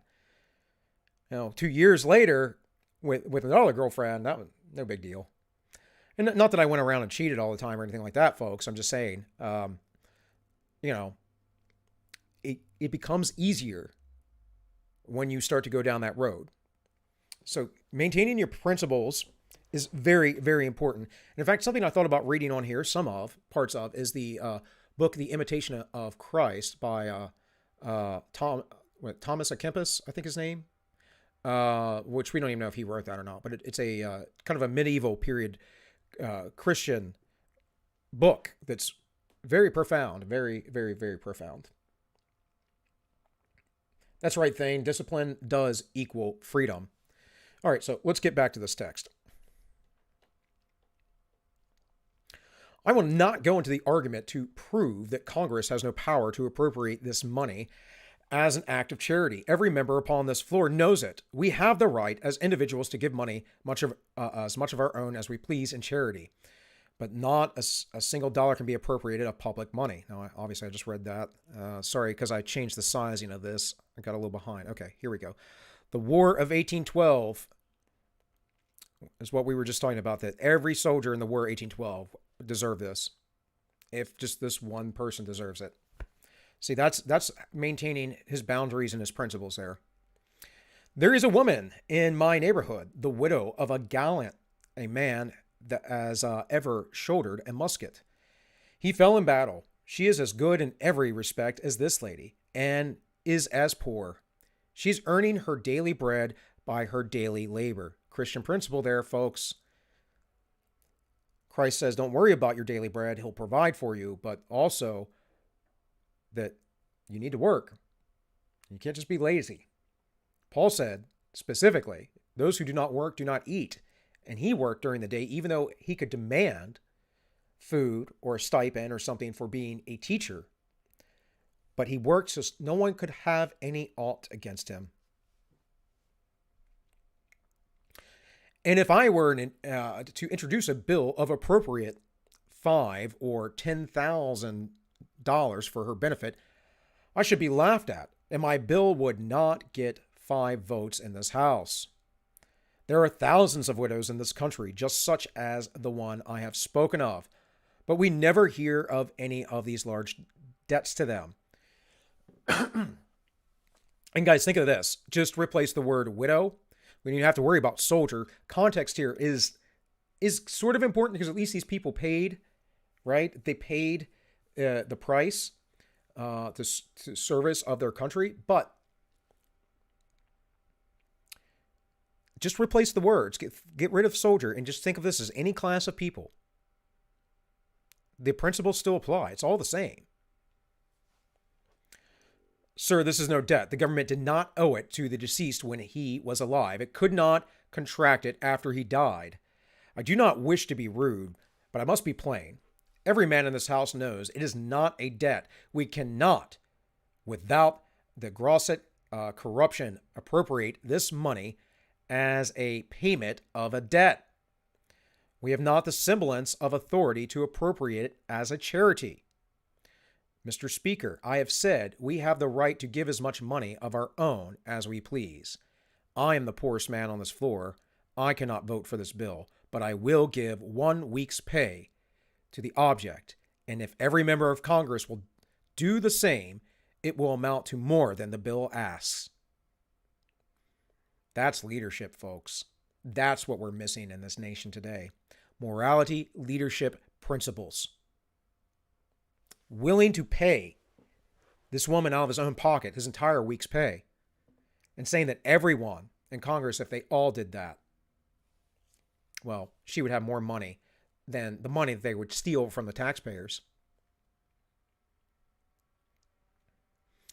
When Crockett later asked why he invoked the Constitution in that manner and what led him to speak so clearly and forcefully against appropriating such a seemingly small amount, he told of an earlier, somewhat similar event. There had been a fire in suburban Georgetown during Crockett's first term in Congress. That's interesting I mean, Georgetown's still a suburb, but still. they would phrase it that way. He was among several congressmen who rushed to the scene, helped to fight the fire, and sought shelter for the victims who were shivering on a cold night. The very next morning, Congress appropriated $20,000 for the relief of the fire victims. Crockett spoke in favor.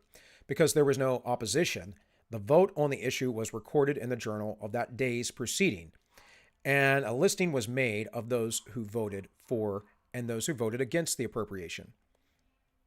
Crockett said that when he went back to his home district to run for re-election, he stopped to solicit the vote of a farmer plowing in his field. The man remembered Colonel Crockett, said he had voted for him the first time, but he would not vote for him again. Again, scaling, right? How many of you get to talk to your representatives on a regular basis?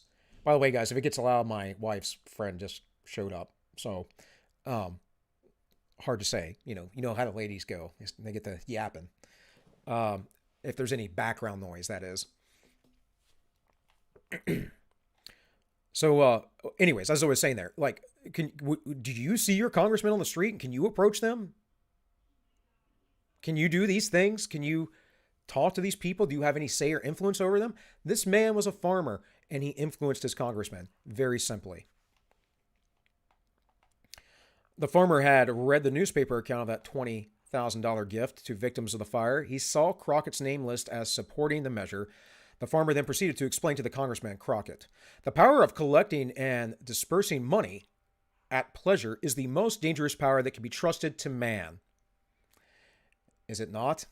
Particularly under our system of collecting revenue, which reaches every man in the country, no matter how poor he may be. And the poorer he is, the more he pays in proportion to his means. Every time, folks. And I'm not in favor of progressive taxes. That's a socialistic idea. It's silly, and it just gets rich people out of it. 10% would be plenty if we just had a flat tax across the board. 10% is not a lot. The brief time I worked at FedEx, man, paying 40% of my taxes when I had a $250 check in total, that doesn't cut it, man. And that's why a lot of those people there, they run like 4 to 5 hour shifts, depending on what they have. But they run like 4 hour shifts, but a lot of people go full time and they'll stay over. They'll work there 12 hours a day just to make ends meet. Now, granted, today, now, I'm pretty sure they're paying $18, $20 an hour. But that is because of the pandemic and their volume. For me, at the time, I was struggling, and I had not spent my money wisely that I had stored up, and so I needed a job.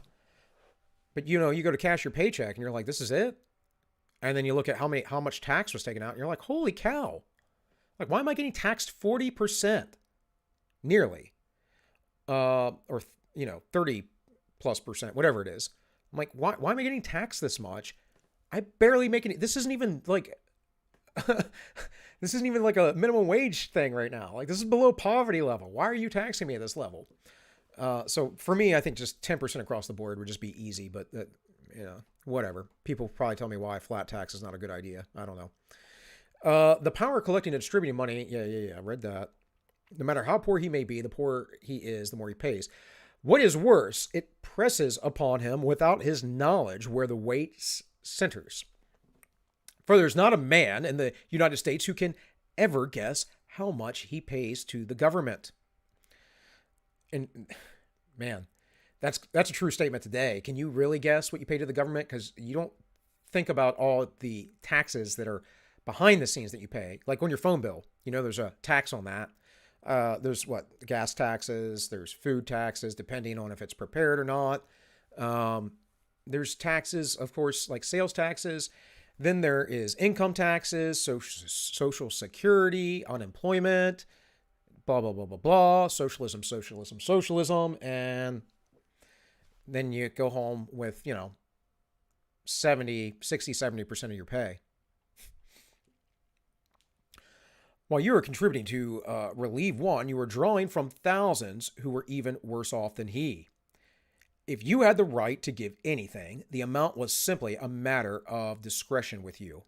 and you had as much right to give 20 million as 20,000. If you have the right to give to one, you have the right to give to all. And as the Constitution neither defines charity or stipulates the amount, you are at liberty to give any and everything which you may believe or profess to believe is a charity. And in any amount you think proper, you will be very easily perceived that a wide door this would open for fraud and corruption and favoritism on the other hand, and for robbing the people on the other. Isn't that interesting? Very much like Bastiat said, but this is, like I said, the way people were thinking then. What have we done? Well, we liberated ourselves, had the freest, best markets ever, brought more people out of poverty. Now that's happened across the world now. It's been globalized, but more people were brought out of poverty. Things were invented. We became a great nation. And then we started doing socialist policies and got involved in a one world global government. How the mighty fall. And here he says, no, Colonel, Congress has no right to give charity. Individual members may be as much of their own money as they please, but they have no right to touch a dollar of the public money for that purpose. If twice as many houses had been burned in this country as in Georgetown, neither you or any other member of Congress would have thought of appropriating $1 for our relief. That's right, but it was in D.C., and that should tell you guys that this 200-year-old document-ish, whatever it is, this shows you that this mindset was already there. These people were like in D.C. and they're like, oh, fire there. Well, it is the capital. It's part of the capital area. So I guess we should appropriate this money. No, but they wouldn't do it anywhere else. So why does that make it special? It'd be different, we could say, if it was the Capitol building or one of the White House or one of the other presidential buildings. I mean, obviously, if you guys didn't know, during 1812, the White House was burned to the ground. So that's a little bit different, though. Those are meant for the government to use. So it says there are about 240 members of Congress, 240 members back then. If they had shown their sympathy for suffering by contributing each one's week's pay, it would have made over $13,000. There are plenty of wealthy men around Washington who could have gave $20,000 without depriving themselves of even a luxury of life. These numbers are really astounding too, because you have to understand, I don't think that this is adjusted for inflation, folks. $13,000 back then was a lot of money. That is like a year's pay. That was probably, I would say $20,000, I would assume, given the devaluation of our currency back then, would have been like, $200,000 today, or maybe even $2 million. It's hard to say. It's a lot of money, though, for their times. There weren't as many products, though, to purchase either. So that has to be understood. The cost of living was generally lower. And of course, the money had value because it was stable for the first 150 years of the United States at about $20 per ounce of gold. And it fluctuated from 18 to 22, but 20 was about it, guys. It was in that area. That fluctuation might have been a big deal to those folks. But the kind of fluctuations we have today, the hyperinflation we have that, the administrations are pretending is okay, or saying that it's going to go away. It's not going to go away. There was an article I saw someone bring up this morning before I ran to the grocery store, talking about the Bank of England talking about hyperinflation coming out. So, hey, at least they're not lying about it like the Federal Reserve does, even though they're all the same people. You know that, right? You know all the central bankers, they're all tied together. If you don't know that, hopefully you do now. The congressmen chose to keep their own money, which, if reports be true, some of them spend not very credibly. And the people about Washington, no doubt, applauded you for relieving them for the necessity of giving what was not yours to give. The people have delegated to Congress by the Constitution the power to do certain things. To do these, it is authorized to collect and pay monies, and for nothing else. Everything beyond this is usurpation. Or usurp, yeah. and violation of the Constitution. So you see, Colonel, you have violated the Constitution in what I consider a vital point. It is a precedent fraught with danger to the country for when Congress once begins to stretch its power beyond the limits of the Constitution. There is no limit to it and no security for the people. I have no doubt you acted honestly, but that does not make it any better except as far as you are personally concerned and you see that I cannot vote for you. And that's pretty incredible. Pretty incredible. What's this, Holly? Baha ha ha, U.S. Texas taxes? Well, yeah, I know you're Canadian because you have to pay for everyone's health care that they can be seen by a doctor like 2 years later. So obviously, I'm pretty sure most of you in Canada are getting, taxed like 50, 60% just to pay for your healthcare system primarily. But you also only have a couple, what are there's like, 15 million people in Canada or something? You don't have a very big population. So anyways, guys, that was the story of Davy Crockett and appropriations from the constitutional standpoint, and this is very important what the guy said to him at the end there, that farmer. He said, I'm not voting for you and you violated the Constitution. People took that stuff seriously. We're all willy-nilly about it today. I mean, I take it seriously, but, we haven't listened to the Constitution in forever. We sort of pretend like we do. Remember all that talk during Trump's presidency? Oh, this isn't constitutional. Oh, look at all the court battles, That's what every lefty said. I watched Destiny on Tim Pool talking about that. Destiny was going on about, but all these court battles. And it's like, yeah, that happens in every administration. Or thanks for waking up all of a sudden, guys. Anybody I was in the Marine Corps with who is an idiot, but in any case, and I say that because he did some idiotic stuff that was highly inappropriate. And this was a guy who was like one of my best friends when I was in the military, but whatever. He was starting to get on the Trump derangement syndrome train and was on Facebook. And I was like, Rob, what are you doing, man? Like, you're being dumb. He was posting stuff up about how the federal government was acquiring land under Trump and taking it from people, right? Because they do that. I'm like, welcome to the party, buddy. Glad you're seeing that because that's been going on for freaking ever. And then I showed him a bunch of articles about some of the worst cases of it. And I'm like, yeah, but Trump's the only one that's ever done it. All of a sudden, the thing that's been going on for 100 years in the United States. And when I'm talking about, like, say Teddy Roosevelt, he did that initially, right? That's what the national parks are about. And maybe you could say, well, we need national parks. Do we? I mean, I don't want everything to be developed, but you can't like say that people can't go move to some part of land here in the United States, can you? I mean, they do. That's what they do. Hell, some of the land I'm looking at is around national parks for that reason, because I don't want to have neighbors. But still, just saying, consider these things. You don't look at my paychecks because you cry how much they take. Well, there you go. All my Canadian friends have generally told me they pay about 60% in taxes. And that's primarily so that you can go see a doctor 2 years from now. Because that's what national healthcare does. Here in the U.S., our problem, if you look at the spending, is exactly the same. What are the biggest things?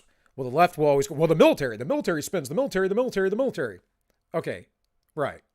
Really?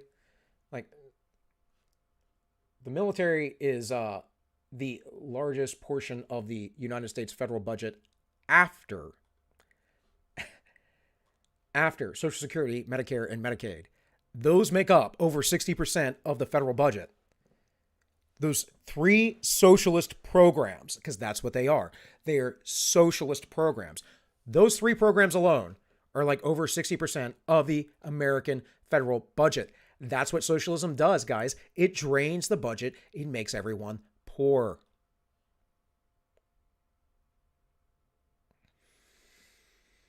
And people don't learn. Capitalism. We don't live in a capitalist society. We live in a socialist society. Just light. Socialist light. Fascist light.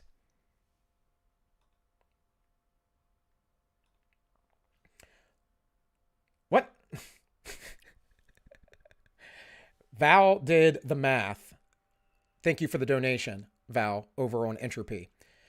It says $20,000 then is worth $310,000 now, meaning it was $500,000, over $500,000. Told you, a lot of money, folks, a lot of money. I guess I wasn't that far off, was I? I did say it could be up to $1 million, but I didn't think it was quite that much. By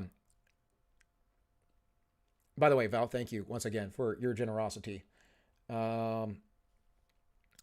Eventually,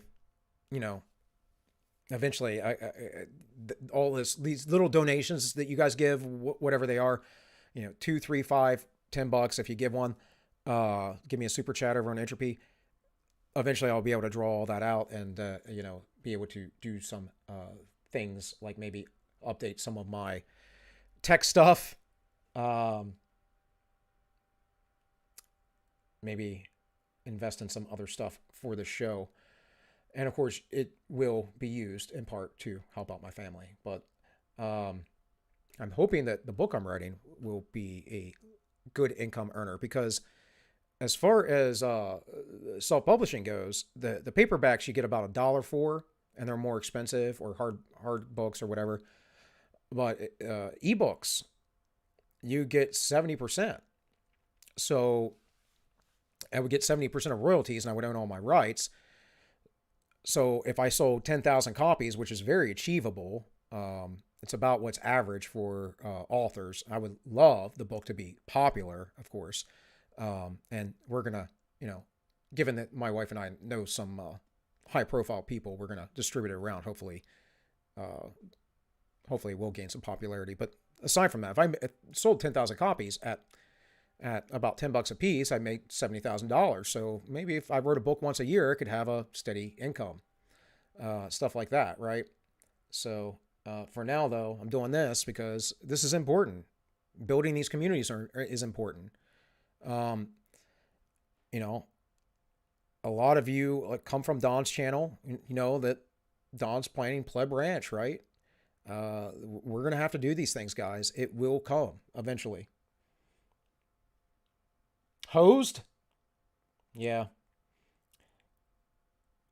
Will you make an audiobook? I don't know, maybe. I did kind of plan to, as the book comes out, I probably am going to read the first chapter here. So I have most of the organization done. I have a lot of writing done, but it's all handwriting. I haven't typed a lot out yet, but it looks like it's going to be about 14 chapters. Maybe I'll have a few others in there. We'll see, but it should be about 14 chapters. And I'm assuming the book's going to be I don't know about the word count, but I figure, when all is said and done, it's going to be, 300 to 500 words or something like that, or not words, pages. So I'm not trying to write something ridiculously long, but something probably as long as 1984 or something like that. And then I'm really intending to make this a trilogy. That there'll be a rise and fall of events and actions, and it's going to kind of tell this long story arc. So, yeah. Shelly says, please do. Holly, what's 35 or 37 million? I don't understand the reference. I say a lot of stuff, so. All right, guys. I'm gonna have to get out of here soon. So with that, let's go read some old Bastiat here. So we kind of went through this yesterday a little bit, but I wasn't quite sure where I stopped off at, and because I closed down my browser, I'm running on Opera, and when you bring Opera back up, unlike Chrome, it has all your tabs up, but it often will reset where you had them at. So we'll figure it out. Let's see. Seductive lore of socialism. Actually, I think we were right. This is where I wanted to be at. This is what I was trying to show you when I was talking about Davy Crockett earlier. So we talked about the choice before us. Plunder the few, plunder the many. And the few plunder the many, everybody plunders everybody. Nobody plunders anybody. And then the explanation of legal plunder. And again, you can see how this relates to that thing I just read about Davy Crockett. And here's the proper function of the law, which I believe we covered as well. Laws organize justice. So let's just start here with the seductive lure of socialism. Even if I read it before, it's good for you to hear it again. Here I encounter the most popular fallacy of our time. It is not considered sufficient that the law should be just. It must be philanthropic. Nor is it sufficient that the law should guarantee to every citizen the free and inoffensive use of his faculties for physical, intellectual, or moral self-improvement. Instead, it is demanded that the law should directly extend welfare, education, and morality throughout the nation. This is the seductive lure of socialism. And I repeat again, these two uses of the law are in direct contradiction to each other. We must choose between them. A citizen cannot at the same time be free and not free. Bastiat got it. Let's see. If Val keeps donating, would you name one of the characters after him? Well, I'm pretty sure Val's a girl. So yeah, Valerie's my first name. Jean is my middle name. Jean is my mom's middle name, by the way, Val. Just saying. It's not super common these days. I don't know. Dawn keeps saying, sir. I thought we always knew that you were a woman. I mean, that's one of the things that I'm always surprised that I have so many women and watching my stream, because YouTube's not really a thing that women are into as much. I mean, sure, makeup tutorials and stuff, but oh, she thought you were like Val Kilmer. There you go. There you go. Anyways, yeah, I read through this. Enforce fraternity destroys liberty. Plunder violates ownership. I do not, as often done, use the word in any vague, uncertain, approximate, or metaphorical sense. I use it in the scientific accepted as expressing the idea, the opposite of the poverty. Okay, so I read that yesterday too. Maybe it was the 3 systems of plunder. I don't know. I'll figure out eventually where I left off. The security of those who advocate protectionism, socialism, and communism. All the same thing, by the way, basically. Sincerity of those who advocate protectionism, socialism, and communism is not here questioned. Meaning, we know they're sincere. They're just foolish. They're dumb. They don't understand the moral quagmire it brings about and how this will just plunder the treasury. Any writer who would do that must be influenced by a political spirit or a political fear. It is to be pointed out, however, that the protectionism, socialism, and communism are basically the same plan in 3 different stages of its growth. That's right. And the United States has been implementing the protectionism for 100 years, and some of the socialism, and of course the communism will come if the Great Reset happens. Yes, by the way, hi Sam, I forgot to say hi. Where is my place? It's to be pointed out, however, that protectionism, socialism, and communism are basically the same plant in 3 different stages of its growth. All that can be said is that legal plunder is more visible in communism because it is complete plunder, and in protectionism because plunder is limited to specific groups and industries. Thus, it follows that of the 3 systems, socialism is the vaguest, the most indecisive, and consequently, the most sincere stage of development. I would agree. No one can agree on what socialism is. You ask a socialist, they will argue. Like we saw with Heaven on Earth, the socialists fought each other. Eric July, which is Young Ripa, used his YouTube handle.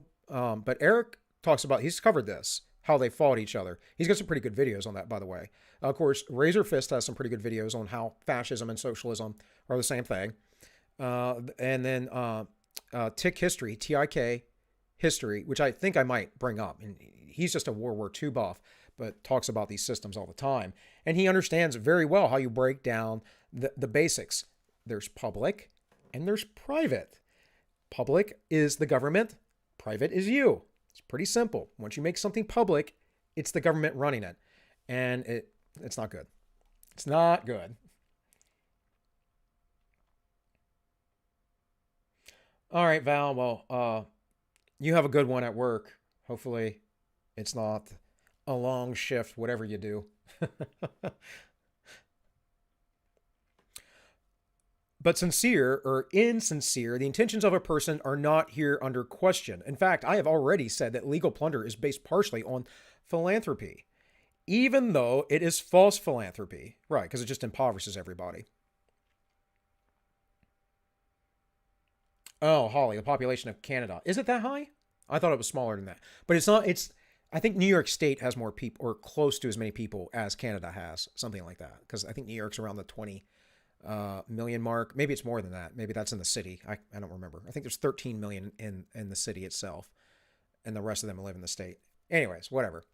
Canada is sparsely populated for its vast countryside, is all I'm saying. With this explanation, let us examine the value and origin and the tendency of this popular aspiration, which claims to accomplish the general welfare by general plunder. Law is force. As I mentioned before, the use of force is the ultimate arbiter of all things, life and death, right? If I want to make you do something, that's force. Now, I can try to persuade you with my words. That's not force, of course. But the left doesn't understand this because, your words are violence now. All that, though, guys, the reality is it's just to demoralize you. They don't believe that. They just wish to demoralize you.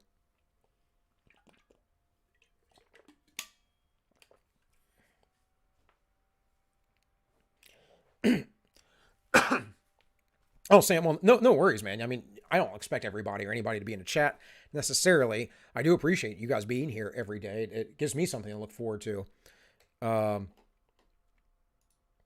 Just going to scroll through here real quick. Check chat elsewhere over on DLive and Entropy real quick. All right. Looking good. Holly, you're out? All right, well, you take care too. I'm going to be finishing up here soon anyways, because I got stuff to do. Big old baby shower tomorrow. And lots of friends coming in from out of town, my wife's friends that we're supposed to go out to dinner to and whatever else. Since the law organized justice, the socialists ask why the law should not also organize labor, education, and religion. Right? Why shouldn't they? Why shouldn't they organize those things? Why should not law be used for these purposes? Because it could not organize labor, education, and religion without destroying justice. Social justice warriors. No, anti-justice warriors. We must remember that law is force, and that consequently, the proper function of law cannot lawfully extend beyond the proper functions of force. When law and force keep a person within the bounds of justice, they impose nothing but a mere negation. They oblige him only to abstain from harming others. They violate neither his personality, his liberty, nor his property. They safeguard all these. They are defensive. They defend equal rights of all. And this is why, folks, this is also why the left has to destroy all equal rights. They have to have protected classes. They have to have this and that, these certain things. And yes, they do have to destroy religion and education and all that, take it over by force so that you don't know these things, so you can't think these things, because who controls the past controls the future. Who controls the information has the power. So they have to cut you off from these basic things and twist it all around. This is why, probably why they use the term social justice, actually. And this is why they have to get rid of all their morality. Why social justice is completely immoral. This is why I talk about classical liberalism and how it was always centered in Christianity. Always. These folks who call themselves liberal now, yeah, you're liberal, all right. You're a libertine. But Christianity, and that's an interesting thing too. Just a thought off the top of my head. Dave Rubin's been saying he's a classical liberal for a long time. I don't think you can be a classical liberal and an atheist. I really don't. Now, maybe you can.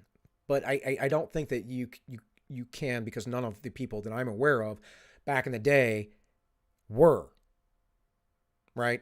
Lord Montesquieu wrote all kinds of works, but the founders saw his works as a guide to how to develop our nation, as well as the Bible itself. And they all highly praised the Bible and Christianity. A lot of people talk about John Locke and stuff like that and how he influenced the founding fathers. Sure. Not as much as Montesquieu, though. And that's something that you're not told today, again, because the left needs to cut you off from the past so you don't understand what's going on in the future, what's coming. The harmlessness of the mission performed by law and lawful defense is self-evident, and usefulness is obvious, and the legitimacy cannot be disputed. As a friend of mine once remarked, this negative concept of law is so true that the statement, the purpose of the law is to cause justice to reign. It is not a rigorously accurate statement. It ought to be stated that the purpose of the law is to prevent injustice from reigning. In fact, it is injustice instead of justice that has an existence of its own. Justice is achieved only when injustice is absent. Yeah, so the negative concept of law is so true that the statement, the purpose of law is to cause justice to reign, is not a rigorously accurate statement. But the better statement is the purpose of the law is to prevent injustice from reigning. Right? But when the law, by means of its necessary agent, force, imposes upon men a regulation of labor, a method or a subject of education, a religious faith or creed, then the law is no longer negative. It acts positive upon people. It substitutes the will of the legislature for their own wills, the initiative of the legislators for their own initiatives. Sound familiar? Is this not what we're having here in the United States? People lining their pockets?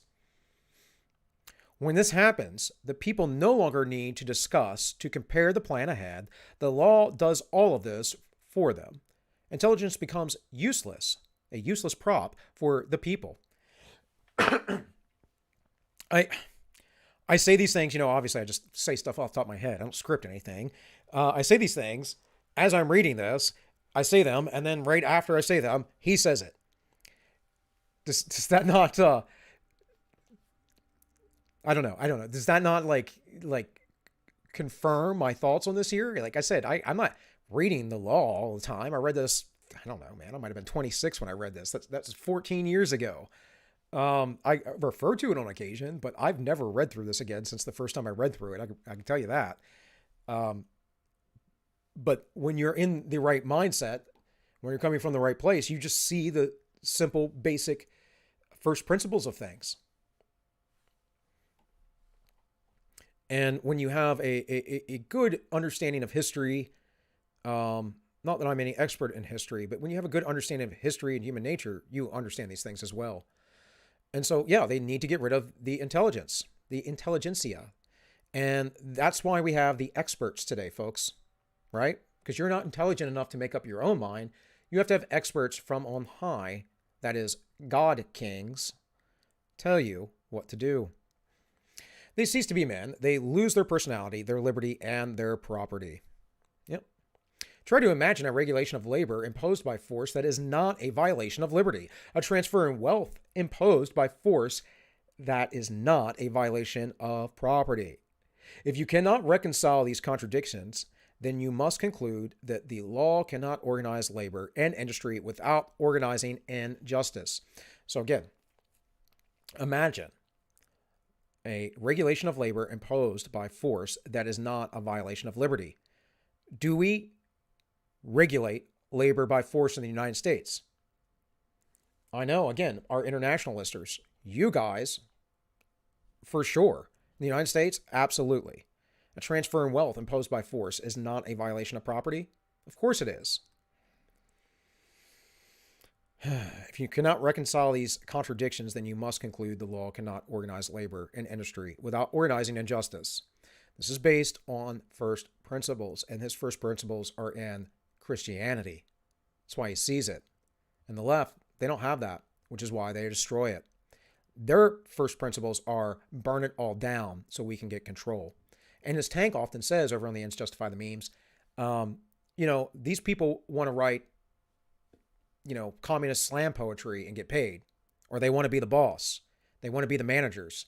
And they're generally incompetent, but like Marx. Marx was absolutely, utterly incompetent. Or they just want power. And that's why I played the Jordan Peterson video the other day where he had his student talking about the studies they did about the authoritarians on the left. There's the low verbal people who are taken advantage of, and then there are the smart megalomaniacs behind the scenes. So I want to read this little footnote here on the side because it's pretty long. So, if the special privilege of government protection against competition, a monopoly, were granted only to one group in France, the ironworkers, for instance, this act would so obviously be legal plunder that it could not last for long. It is for this reason that we see all the protected trades combined into the common cause. They even organize themselves into such a manner as to appear to represent all persons who labor. Instinctively, they feel that legal plunder is concealed by generalizing it. Yep. Yeah, and we saw that with the Labour Party in the UK on heaven on earth. And that's a footnote from here. So law's force. Law is a negative concept, and this is also an issue of rights, and I'm a negative rights person. So that's pretty much it. Guys, I do have to go. I mean, I don't have to go right at this minute, but I would like to go because I am going to be having people over at our home this evening, and we'll be meeting up with folks. I'm going to have a busy couple of days here. But I do appreciate you all for watching and listening. Like I said, you give me something to look forward to. Somehow I've only had 5 concurrent viewers, but earlier it said 7. I don't know why that is. In any case, just check everything real quick. All right, guys. Well, that's pretty much all I have. Remember, actually, I'll check real quick. Make sure Aiden confirmed. But yeah, remember, Sunday we will be live on the Ends Justify the Memes. And we should be live with Aiden Paladin. Has she gotten back to me? Nope. That's okay. That's why I did it today, to confirm. I don't normally do that either, folks. So let me write down where I left off here too, so that I don't forget on Monday.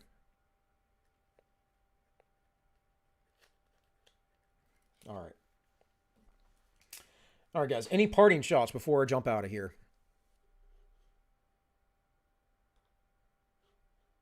Because I am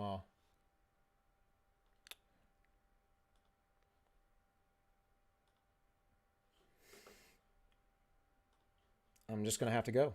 So waiting for the chat, and I don't see anything. I didn't see anything in the other chats. So, guys, go over there, the Ends Justify the Memes, on Sunday, 3 p.m. Eastern. Hopefully, Aiden will make it. I know she missed PSA Sitches and Adam Friended stream last Sunday, so she almost missed Yiz a few weeks back. So, some people are not great with schedules. I'm not either. Let's see. I will be live again on this channel, All Minus One, on Monday at 3 p.m. Eastern. This is the plan. I'm going to keep doing this till my wife has the baby. And then I'll probably do a live stream like once a week on my own because baby. But I will have a big, kind of like donation stream if you guys would wish to help out and when she's born. If you didn't see the beginning of the show, go back and watch it. My wife was on here with me for a little bit, and we talked about Wuhan, the stuff that's going on there, the funding, what her work does, and I'm going to correct the description here in a bit and make sure that the at least her website of her work is in the description. So that is the White Coat Waste Project. And with all that said, guys, I think that's it. So, hey, I hope you all have a great weekend. Great pay-per-view fight tomorrow, which we might end up getting here because I usually go to a buddy's, but with all the people coming over and all, we might just see if we can just do it here at my house. In any case, have a great weekend, guys. This has been All Minus One. My name is Bill, and as always, I wish you all well.